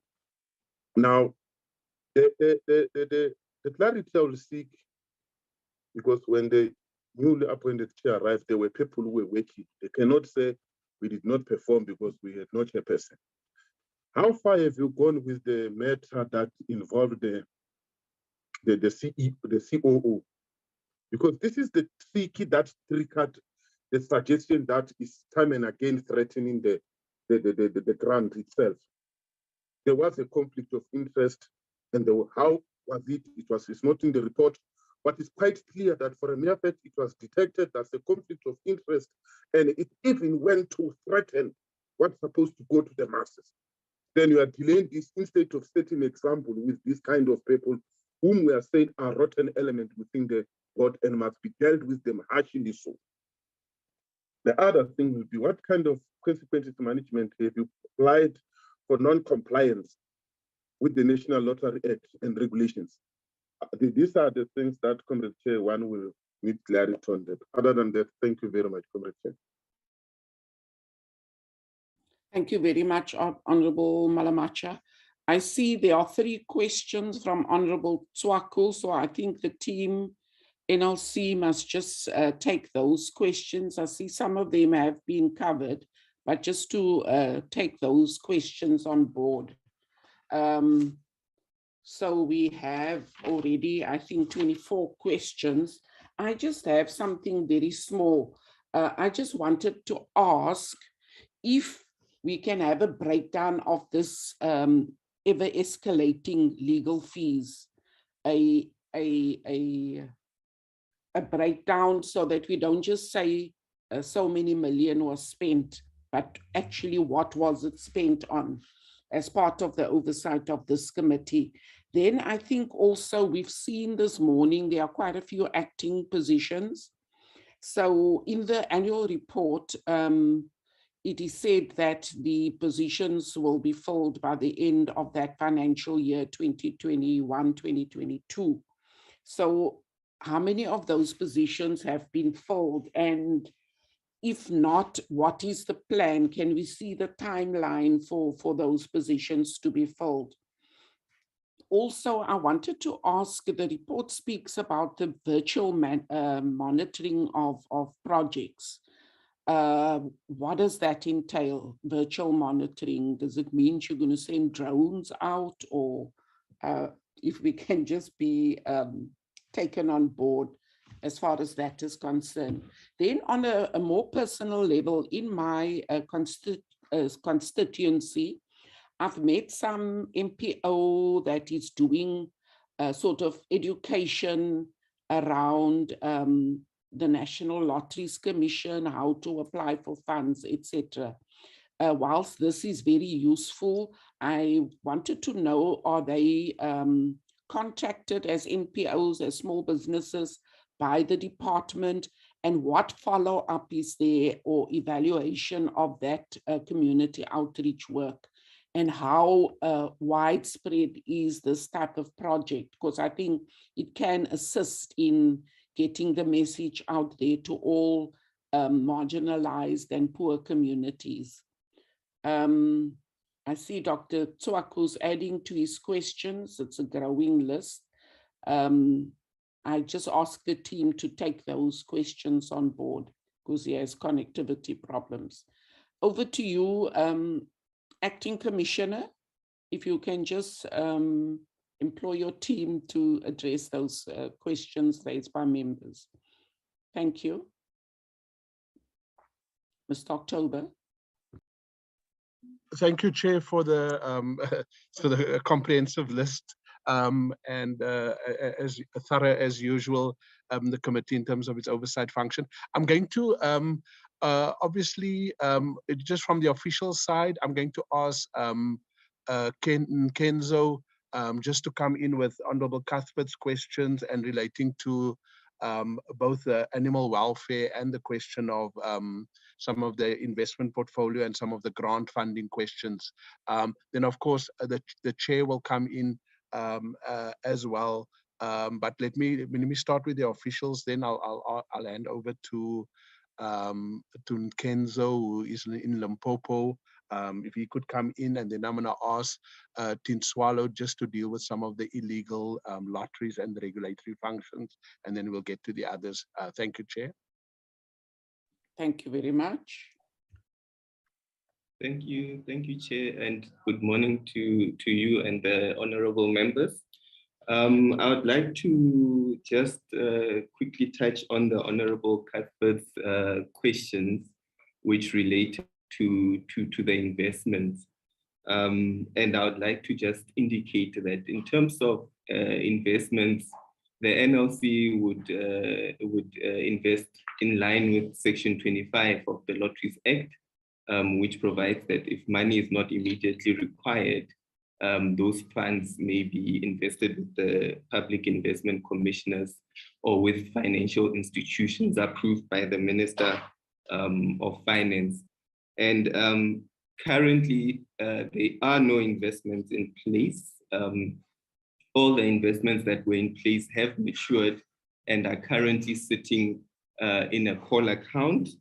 Investments that would have been made previously, Chair and members, would have necessarily taken from what the National Treasury in April 2003 would have granted in terms of an exemption from investment surplus funds with the Corporation of Public Deposits. And Treasury would have given an exemption that public entities would be able to then invest with financial institutions in terms of their investment policy. And therefore, NLC would have invested with financial institutions in fixed deposits, but they also invested with the Public Investment Corporation, which is the PIC. So in terms of the surplus funds that are currently in the call account, we have engaged with National Treasury on those funds. Obviously, Treasury in 2021 September, they would have withdrawn that exemption, and all entities are required to invest with the CPD unless the Treasury exempts you. So we would have engaged Treasury on the matter, but I think just to note to the members that the National Lotteries Commission does not get funding from the fiscus, and therefore, in terms of the certain items that the investments would have also been kept for, is also to say when the license comes to an end, and currently I think we are heading for the 4th national lottery license, we would see that there would be a dip in terms of the revenue that we get in the first couple of months or the first year. And therefore, we would use those funds as a buffer to also assist in the first year in terms of that. But we have seen a period where also the lottery would have been suspended for a period of time, and therefore those funds would have been utilized for that. But also in terms of any capex that the commission would need to invest in, those funds would also assist in terms of that. So that's why the funds would also have been kept, Chair and members. Just to move on to animal welfare, I think from the National Lotteries Commission's perspective, the demand for funding, as indicated, I think, by Ms. Tinswalo Nguna when she was presenting on the operational outcomes, it far outstrips the supply in terms of amount that we have as a budget. And I think in the previous financial year, a request of 14 billion would have come in, and we only had 1.2 billion available.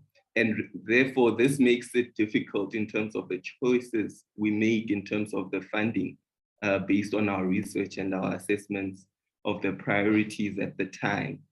But we do review our funding priority areas on an annual basis.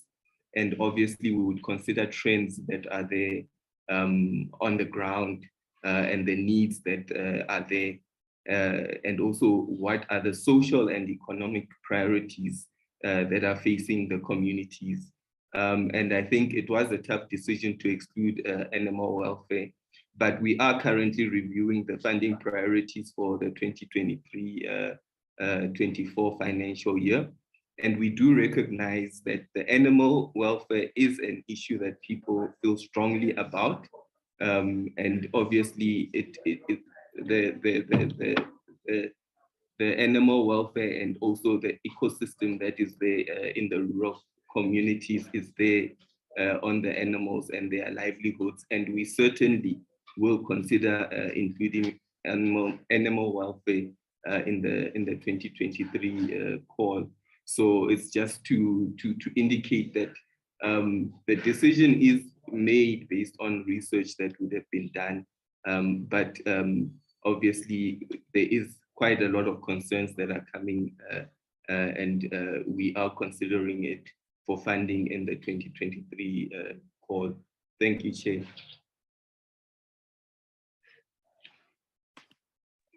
Thank you, Kenzo.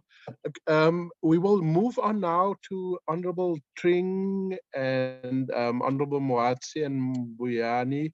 And I'll ask Ms. Nkuna just to deal with the issue of the illegal lotteries and some of the other questions relating to regulations.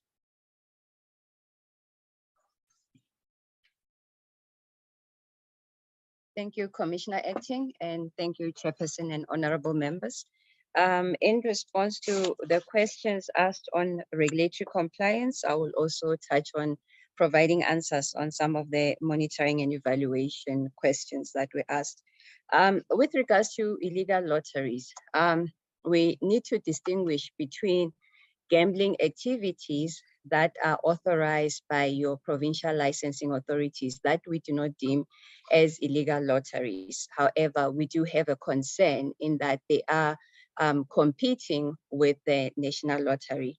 And that case in point is Lotostar that was mentioned. Lotostar is a licensed bookmaker by a provincial licensing authority. We did approach the courts as we were concerned that the activities of Lotostar as a bookmaking activity were contravening the Lotteries Act and there were lottery type activities. That matter was brought before the courts. There was leave to appeal that was granted for Lotostar when the initial court outcome said that they were an illegal lottery and they were an unlawful lottery contravening the Lotteries Act. So we are awaiting the outcome of the appeal on that matter. There are other types of illegal lotteries for which we do take enforcement action on, and these are lotteries that ideally should be licensed or registered with the NLC. These would be fundraising activities by non-profit organizations that require registration as society lotteries. There are also promotional competitions or competitions that would be run by profit-making companies for the purposes of making a profit and not promoting their products. Those are the ones we investigate. And in terms of the target, our target is set that in every financial year, we investigate 100% of all illegal lotteries that have been identified or reported by members of the public to the NLC so that we're able to take the appropriate enforcement action. And we do not have a specific number, hence we measure our performance based on the percentage of investigations.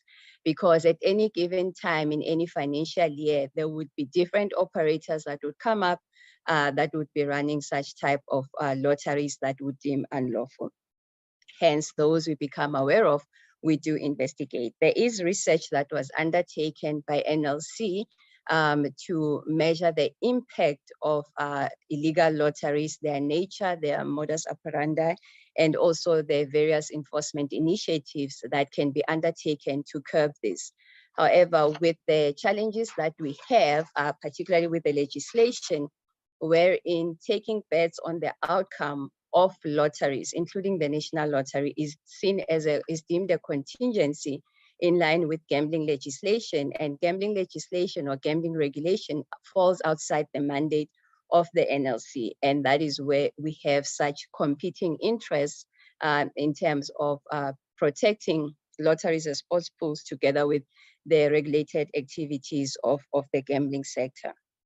So in terms of our enforcement action, there is the investigation which would conduct on those identified lottery schemes that we deem to be illegal, wherein, as we had reported in the previous financial year, that 56 of those were closed, wherein they would have raised 77 million rand. This is where, in most cases, we do receive cooperation from those operators because they either unaware of the provisions of the Lotteries Act, and most of them would have been running such competition or raffles or fundraising activities, mainly for fundraising to support their operations and not as a profit-making mechanism. So we do receive cooperation in that regard. We have engaged with our policy making department, DTIC, in terms of looking at ways of how we can enhance our enforcement mandate to ensure that we curb the scourge of illegal lotteries. And that is a challenge that we have in that there are lotteries that are licensed, there are lotteries that are licensed in other jurisdictions for which South Africans are not allowed to participate in lotteries outside of the Republic of South Africa.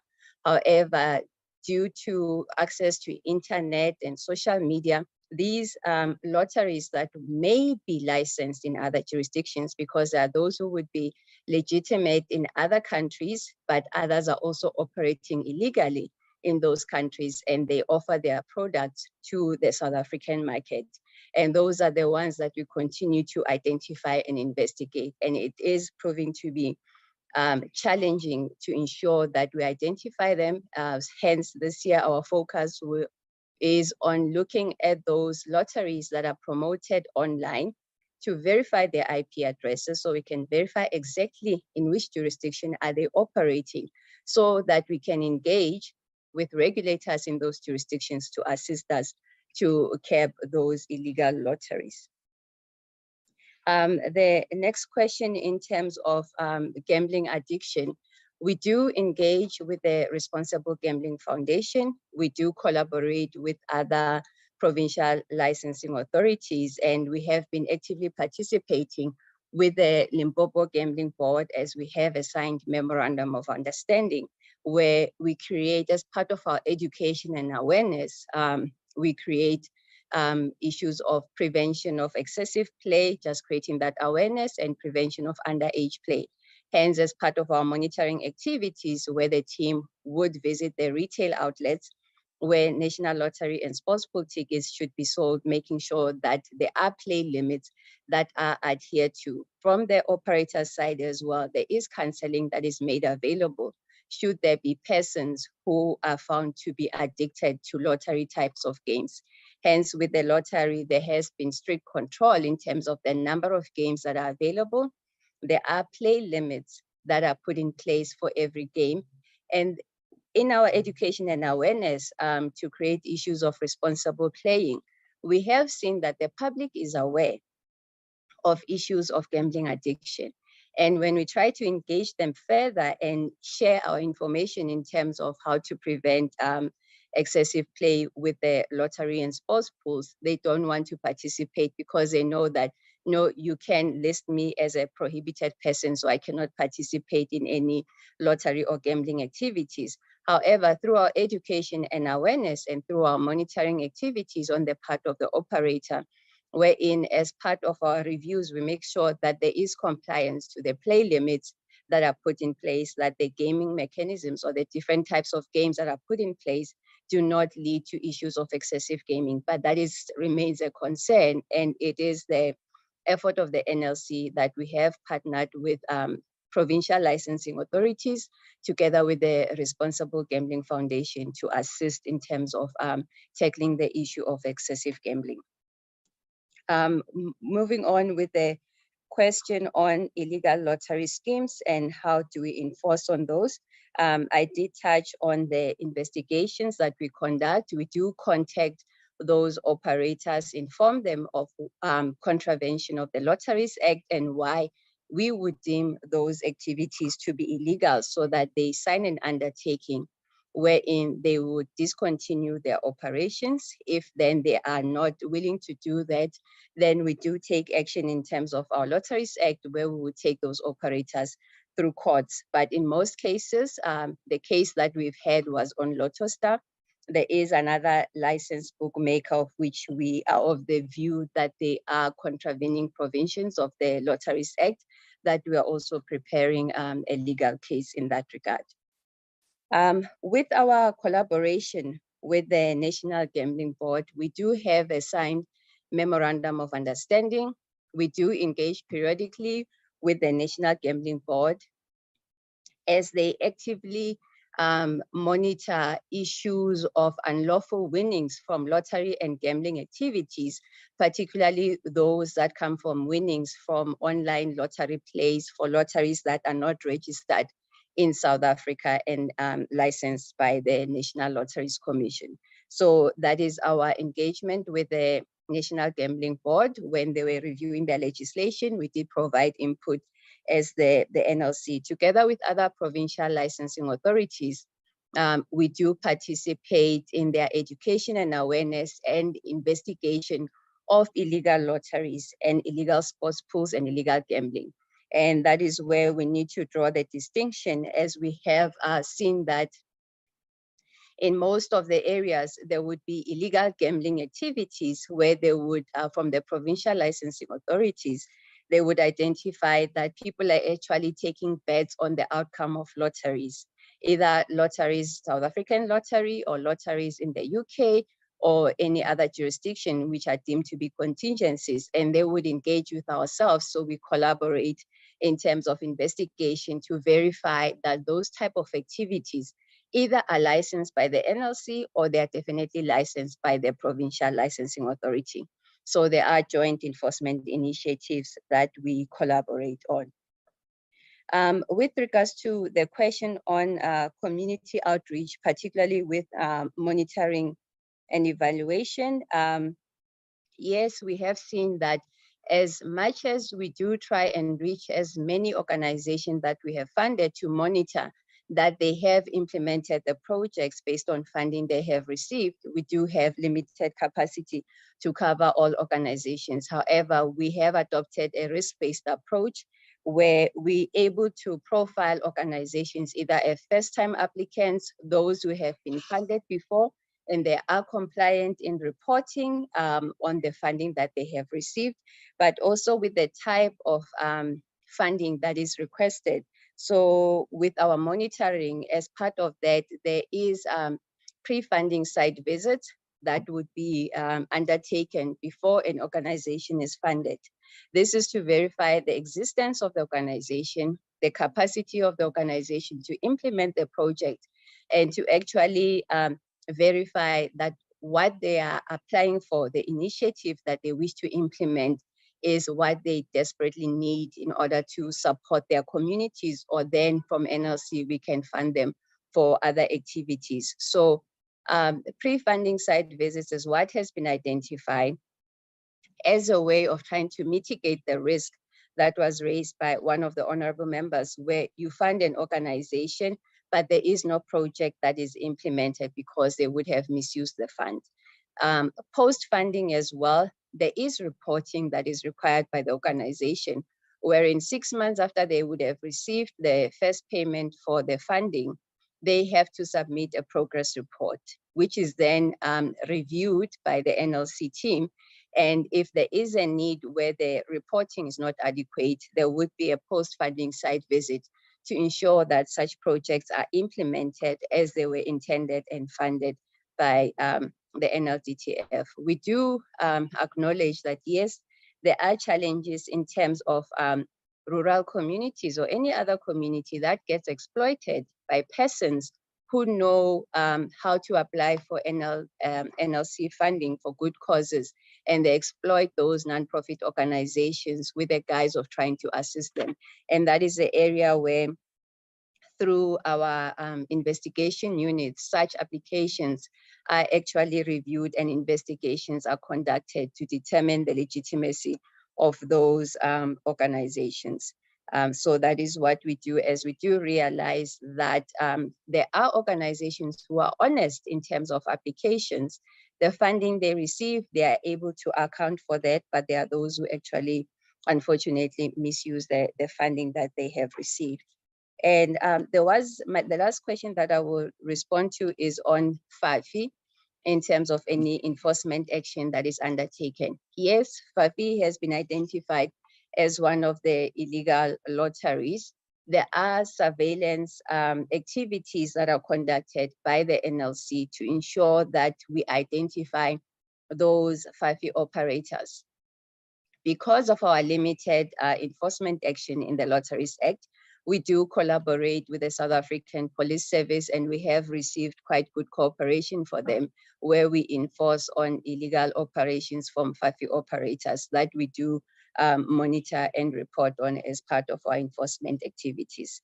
The issue of monitoring and evaluation and increasing the outreach that is noted is one of the areas that the NLC, through its board, has identified as needing improvement. Thank you, Chairperson and members. Thank you very much. Thank you, Chair. As you indicated, there's quite an extensive list of questions. So I think then just also to respond to Honorable Cuthbert, there was a question around media spending and so on. Yes, just to indicate very clearly, we are very concerned about the media spending. The media spending has been identified in the Auditor General's report. As I indicated, there is a culture of non-compliance, especially with procurement and supply chain management provisions. There's also been repeated findings around media. So this is part of the investigations. We have appointed a firm of forensic auditors a few weeks back who will be looking at all these transactions. But this matter will definitely, in terms of the PFMA, we have to act because they have identified financial misconduct in the area of media spending. So to Honorable Cuthbert, we will be attending to this matter, and we will be able to stop the irregularities with regards to media spending. I hope Honorable Tring's matters has been dealt with. Honorable Moatsi, Honorable Mbuyani, and then just around Honorable Burns and Kamashe's very good input. There's two issues he raises. The one is about the bogus applications, and as laid out by Tid Swallow, the issue is not so much with monitoring and evaluation after people get it. The problem is there's a very weak verification process and due diligence at the application stage. So many bogus applications slip through our system. We are working actively on strengthening that verification and registration system of the NPOs. So we have set up a team, our CIO, together with the company's commission, the CIPC, and we're also trying to get involved SARS and Department of Social Development. But basically what we will be instituting, it has been done very well in the CIPC and in SARS, where we at the start of the application stage, we have a thorough electronic verification process to verify that the NPOs are genuine, that there's a genuine applicant behind it, and that's why we will be able to root out some of the bogus applications at application stage already. The other issue Honorable Burns Tamashi raised was around proactive funding. And again, just to add there, I think Prof. Pitiana, as I said, under his able leadership, he did indicate that this was the area that was most abused, but there's nothing inherently wrong with a question of proactive funding. So we don't want to throw out the baby with the bathwater. In our review process, Prof. Pitiana has laid out clearly that we must have a more strategic partnerships with our community, with the NPOs, with the churches, with the traditional leaders. And if we form long-term partnerships at the community level, we will be able to then ensure that proactive funding gets used properly, it goes to the right beneficiaries, and it is really used for good causes. He's also mentioned the important thing which the board will be considering at its strategic session is that we look at tranche funding so that we don't give all the money in one go. We've also discussed the issue of a separate from monitoring and valuation. We have, similar to what the DTIC has with incentives, an inspectorate, which really doesn't only, because monitoring and evaluation deals with impact, and they're very good at dealing with the impact of the work on the ground, but it doesn't deal very strongly with compliance. And the inspectorate will really look at, has the money been used for its intended purposes? And then we visit projects and we just look at the money flow and the use of the money properly, just like the inspectorate at DTIC does with regards to incentives. So if we will be creating an inspectorate, which is separate from monitoring and evaluation, which mainly just focuses on ensuring that we get value for money and that the money is spent on its intended purposes. So I think that would be the direction in which, when the proactive funding, 20% of the funding goes to proactive funding, 80% is through the distribution system.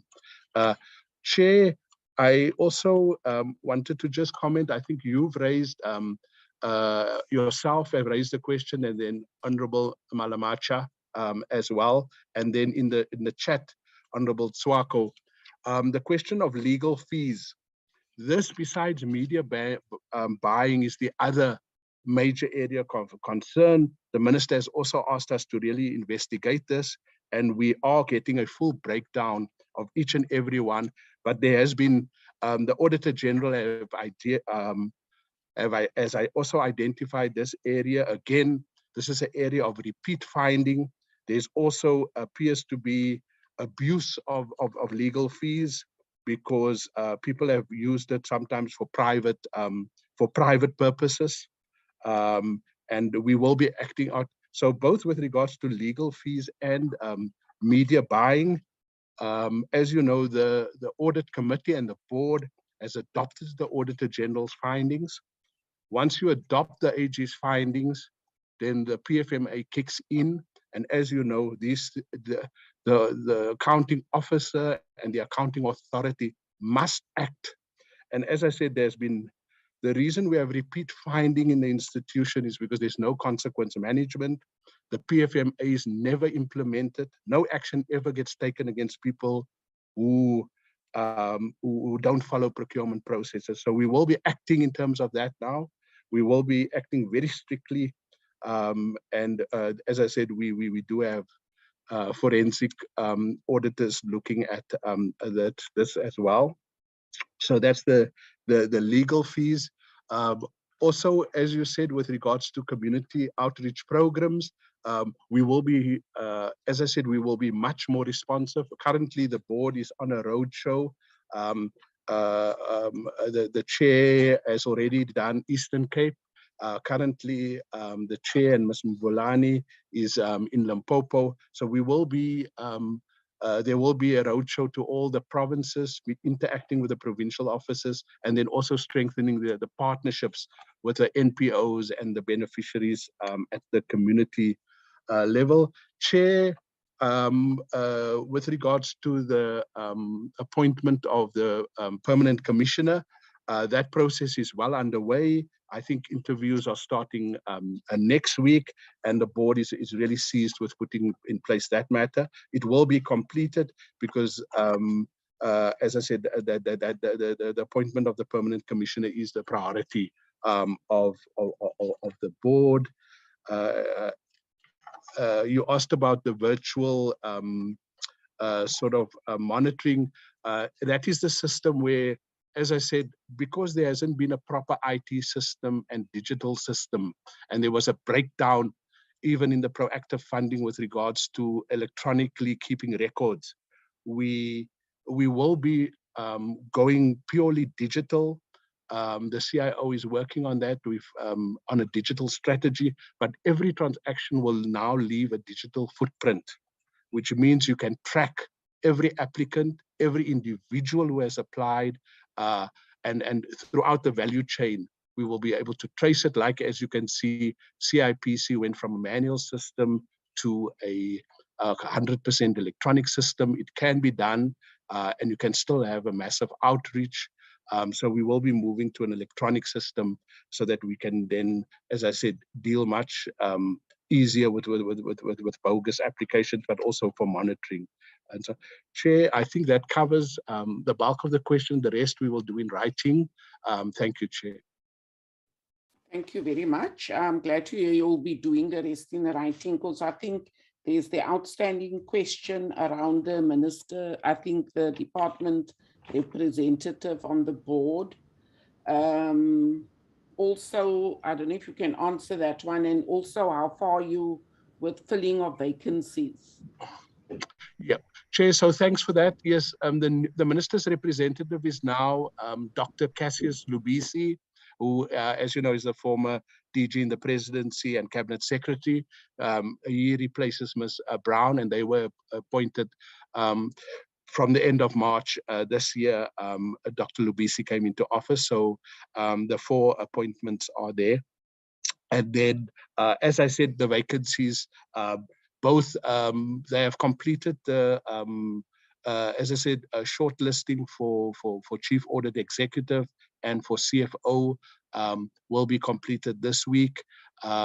As I said, the board has prioritized the commissioner's appointment, and then there's just the COO, but as I said, the month of November will be basically on filling the vacancies. Thank you, Chair. Okay, that's great. And then I think Honorable Burns Ngamash's question about the list of projects that has been funded, I think that we can circulate to the members. I'm sure there is a list in the annual report, but maybe if we can just have an ongoing list so that we can also, as Honorable Burns Ngamash has said, do oversight in our areas of deployment. But thank you very much. If there are any questions that have been left out, we will ask you to just answer it in writing. I see there's a follow-up question from Honorable Ngamash. Burns Ngamash. Thank you very much. Thank you very much, Honorable Chair. I think when I just can't disabuse my mind of thinking of Mr. October as the former DG. It always comes first. So I nearly said my DG. The issue, Honorable Chair, I think he made a very important point where he said the chairperson of the board has started with the outreach program, which is a good initiative. The question I would have is, to what extent is that brought to the attention of the PCOs? For instance, let me be theoretical and say, in the Eastern Cape, he visited Amtata.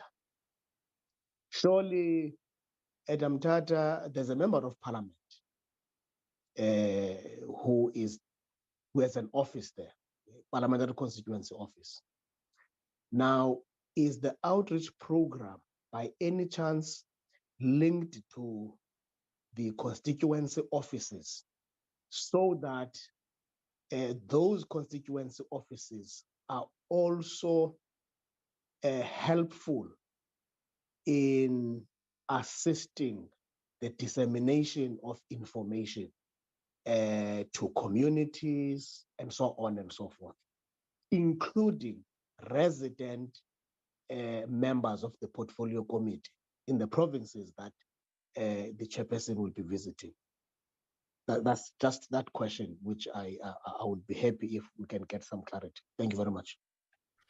Yeah, thank you very much, Honorable Burns. Marcia, I think we must also request the entity to, given its mandate, to work closely with the public education department in Parliament, because I know they do very good outreach work to PCOs, and for us, in order for us to disseminate information from all the parliamentary constituency offices across the country.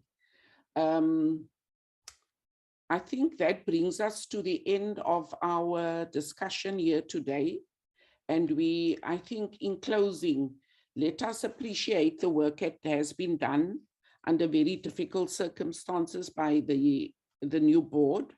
And we wish the board well under the leadership of Prof. Pityana for the difficult task that lies ahead, because as Honorable Cuthbert has said, we need to restore confidence in the entity in fulfilling their mandate.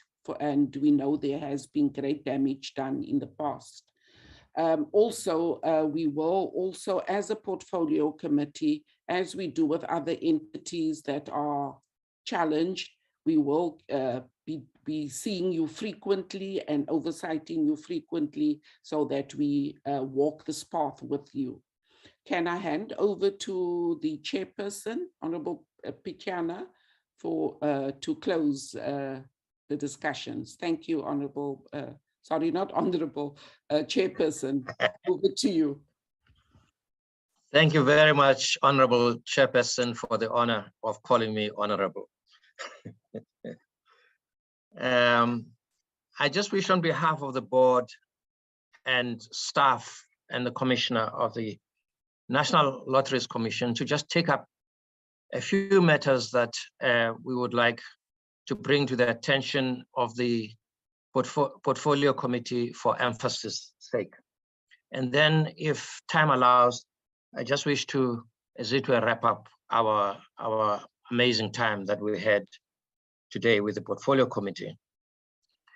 Chair, the environment that we're in is clearly that we're engaged in a process whereby we support the investigations that have been initiated both by the President and by the Minister, and also by ourselves, to certain process, following up mechanisms to just make sure that we wrap up the work of trying to bring a significant activity and breadth to the work of the National Lotteries Commission. That work, Chair, is ongoing, and that work is producing amazing stuff on what has been going on in the institution. And we will soon, obviously, there will be prosecutions that follow that, as well as efforts to make sure that the money that has been abused is repaid. So that work is underway, Chairperson. The second thing that is in process is to make sure that we create environment within the institution that indeed in some respects had been hollowed out, had been repurposed for something other than what is intended by the Act. As we know, the Zondo Commission, the National Lotteries Commission did not feature in the Zondo Commission, but it is actually the same process. That by and large, the National Lotteries Commission had been repurposed. The important thing for us to make progress, Honorable Chair, is to acknowledge that the effort to break down a very, very important structure of our state had been far advanced. And it has now been stopped, and that there can be no turning back. And we have the unenviable responsibility of moving this institution forward. We're talking about making new beginnings and rebuild that which had been broken. We do that by making sure that there's an environment among the staff. Many of them are highly, highly gifted staff, but in large measure had been demotivated because of what is happening. There's a culture of intimidation, of fear we're discovering, Chair, every day. There's a culture of intimidation, and many staff are living in just amazingly incredible, dangerous situations. And many of our staff inevitably are also targets of criminal activities and syndicates. They, in due course, it looks like our staff are going to need protection because of what had been happening all along. Instead of communities recognizing our staff to be the bringers of good joy, of good news, of development, of social cohesion, of making a difference in the lives of our people, oftentimes our staff are seen as a threat to what people had been receiving.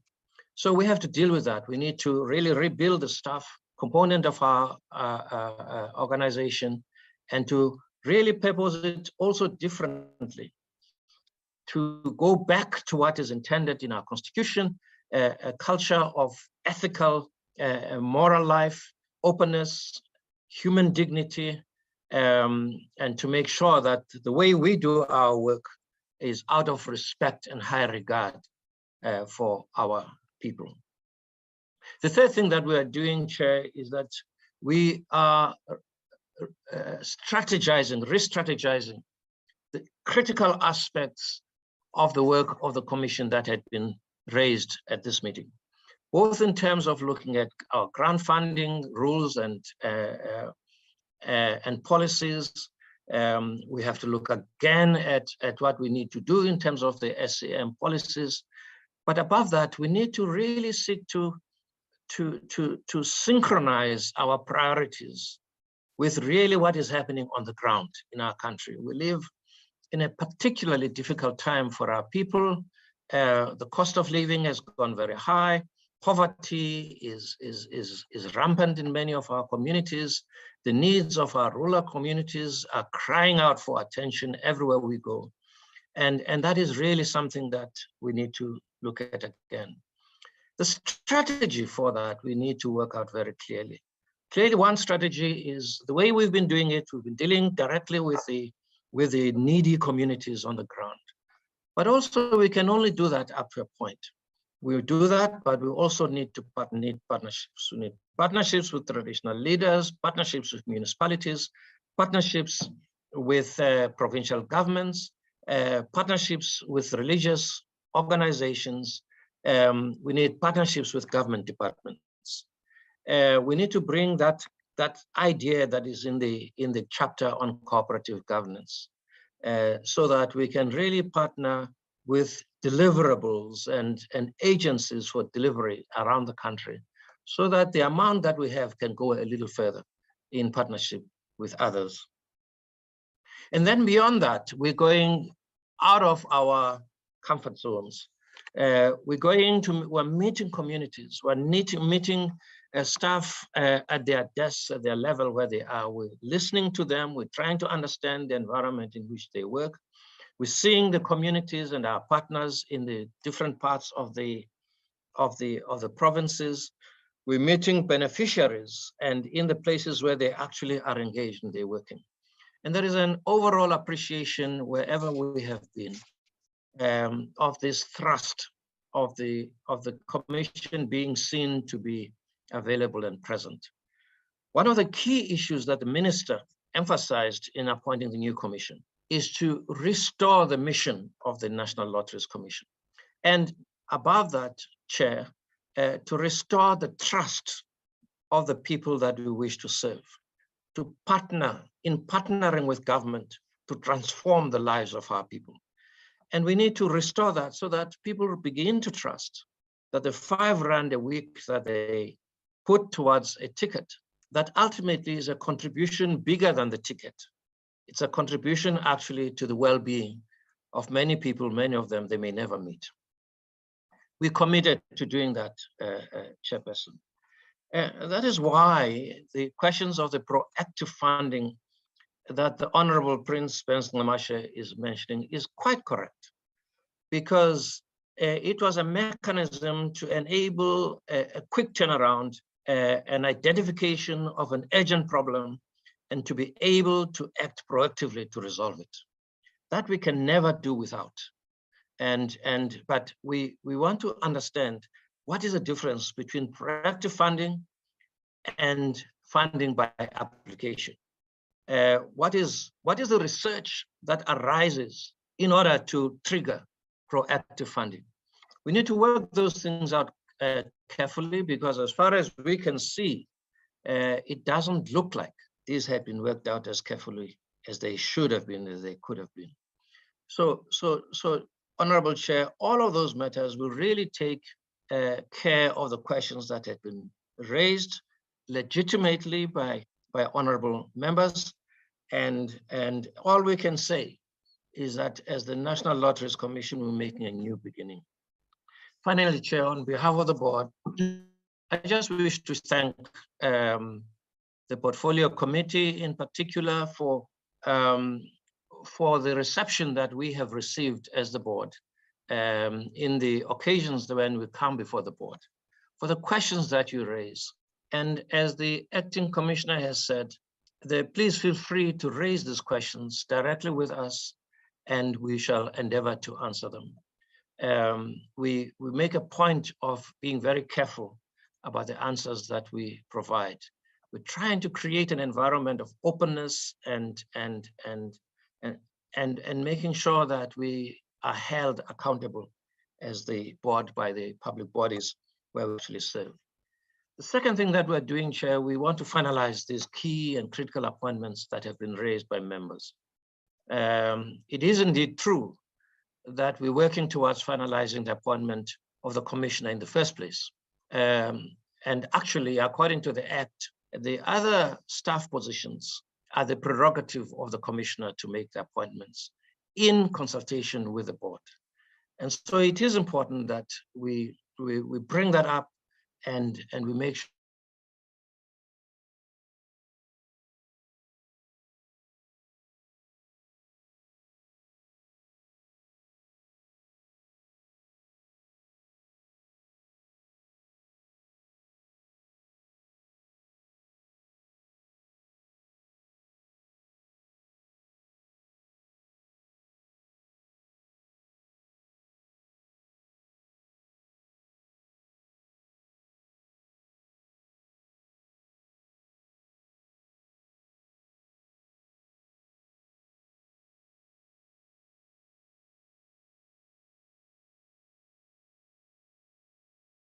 appreciate Recording in his work progress. that he has done. He's going to leave us sooner than we would prefer, but we believe that we will be able to recruit another commissioner so that other senior positions can also be filled with the greatest of speed. I wish to thank the Minister, Ibrahim Patel, and his staff in the Minister's office and the department for the collaboration that we have received in all the things we seek to do, both in terms of investigations, also in terms of looking forward, and in terms of strategy, in terms of the critical issues that we have to deal with.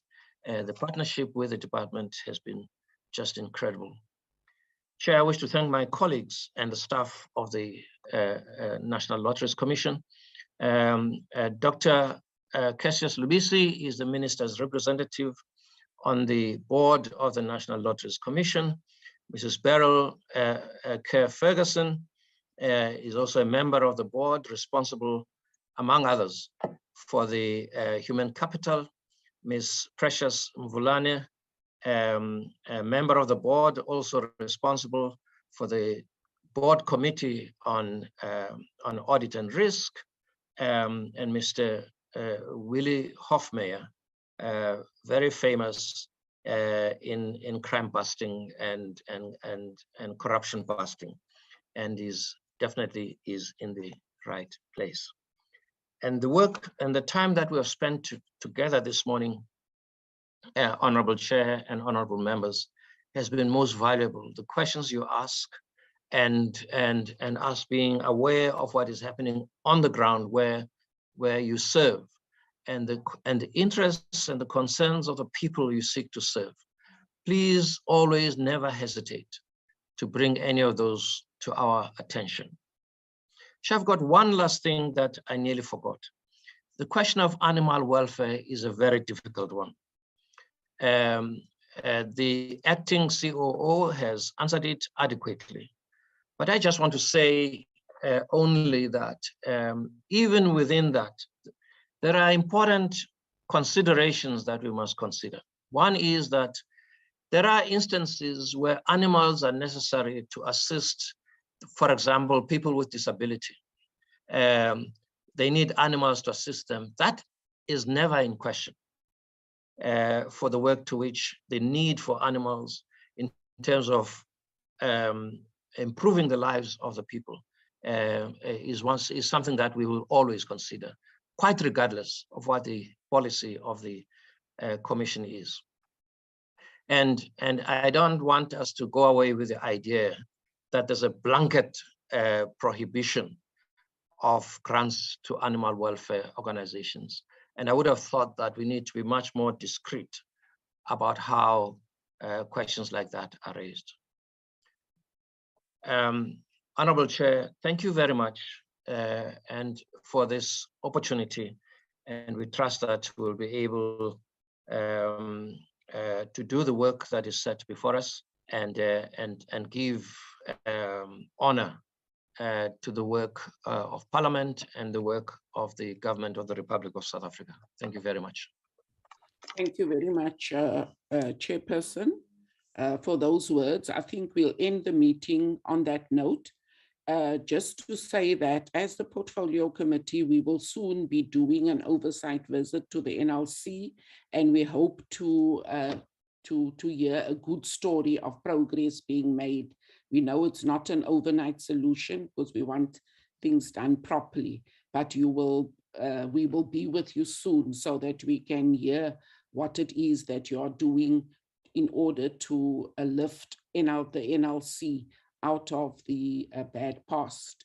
Thank you very much. Can I then thank everyone for their attention and their attendance here today, and ask the Portfolio Committee Secretary just to brief us on what's coming next in our program. Thank you very much. Thank you. Thank you, Honorable Chair. Thank you, Chair. Thank you, Chair. Just regarding our next week's program, we will receive a briefing by the Minister on the first and second quarter financial and non-financial performance of the DTIC, which will complete our process, Chair. Then on Wednesday, we will be engaging with the NRCS and SAB as part of the ongoing oversight over these two entities. Thanks, Chair. Thank you very much. And with that, I close the meeting and I wish you a pleasant day going forward. Thank you. Thank you, Chair. Thank you, Chair. Long live the chair.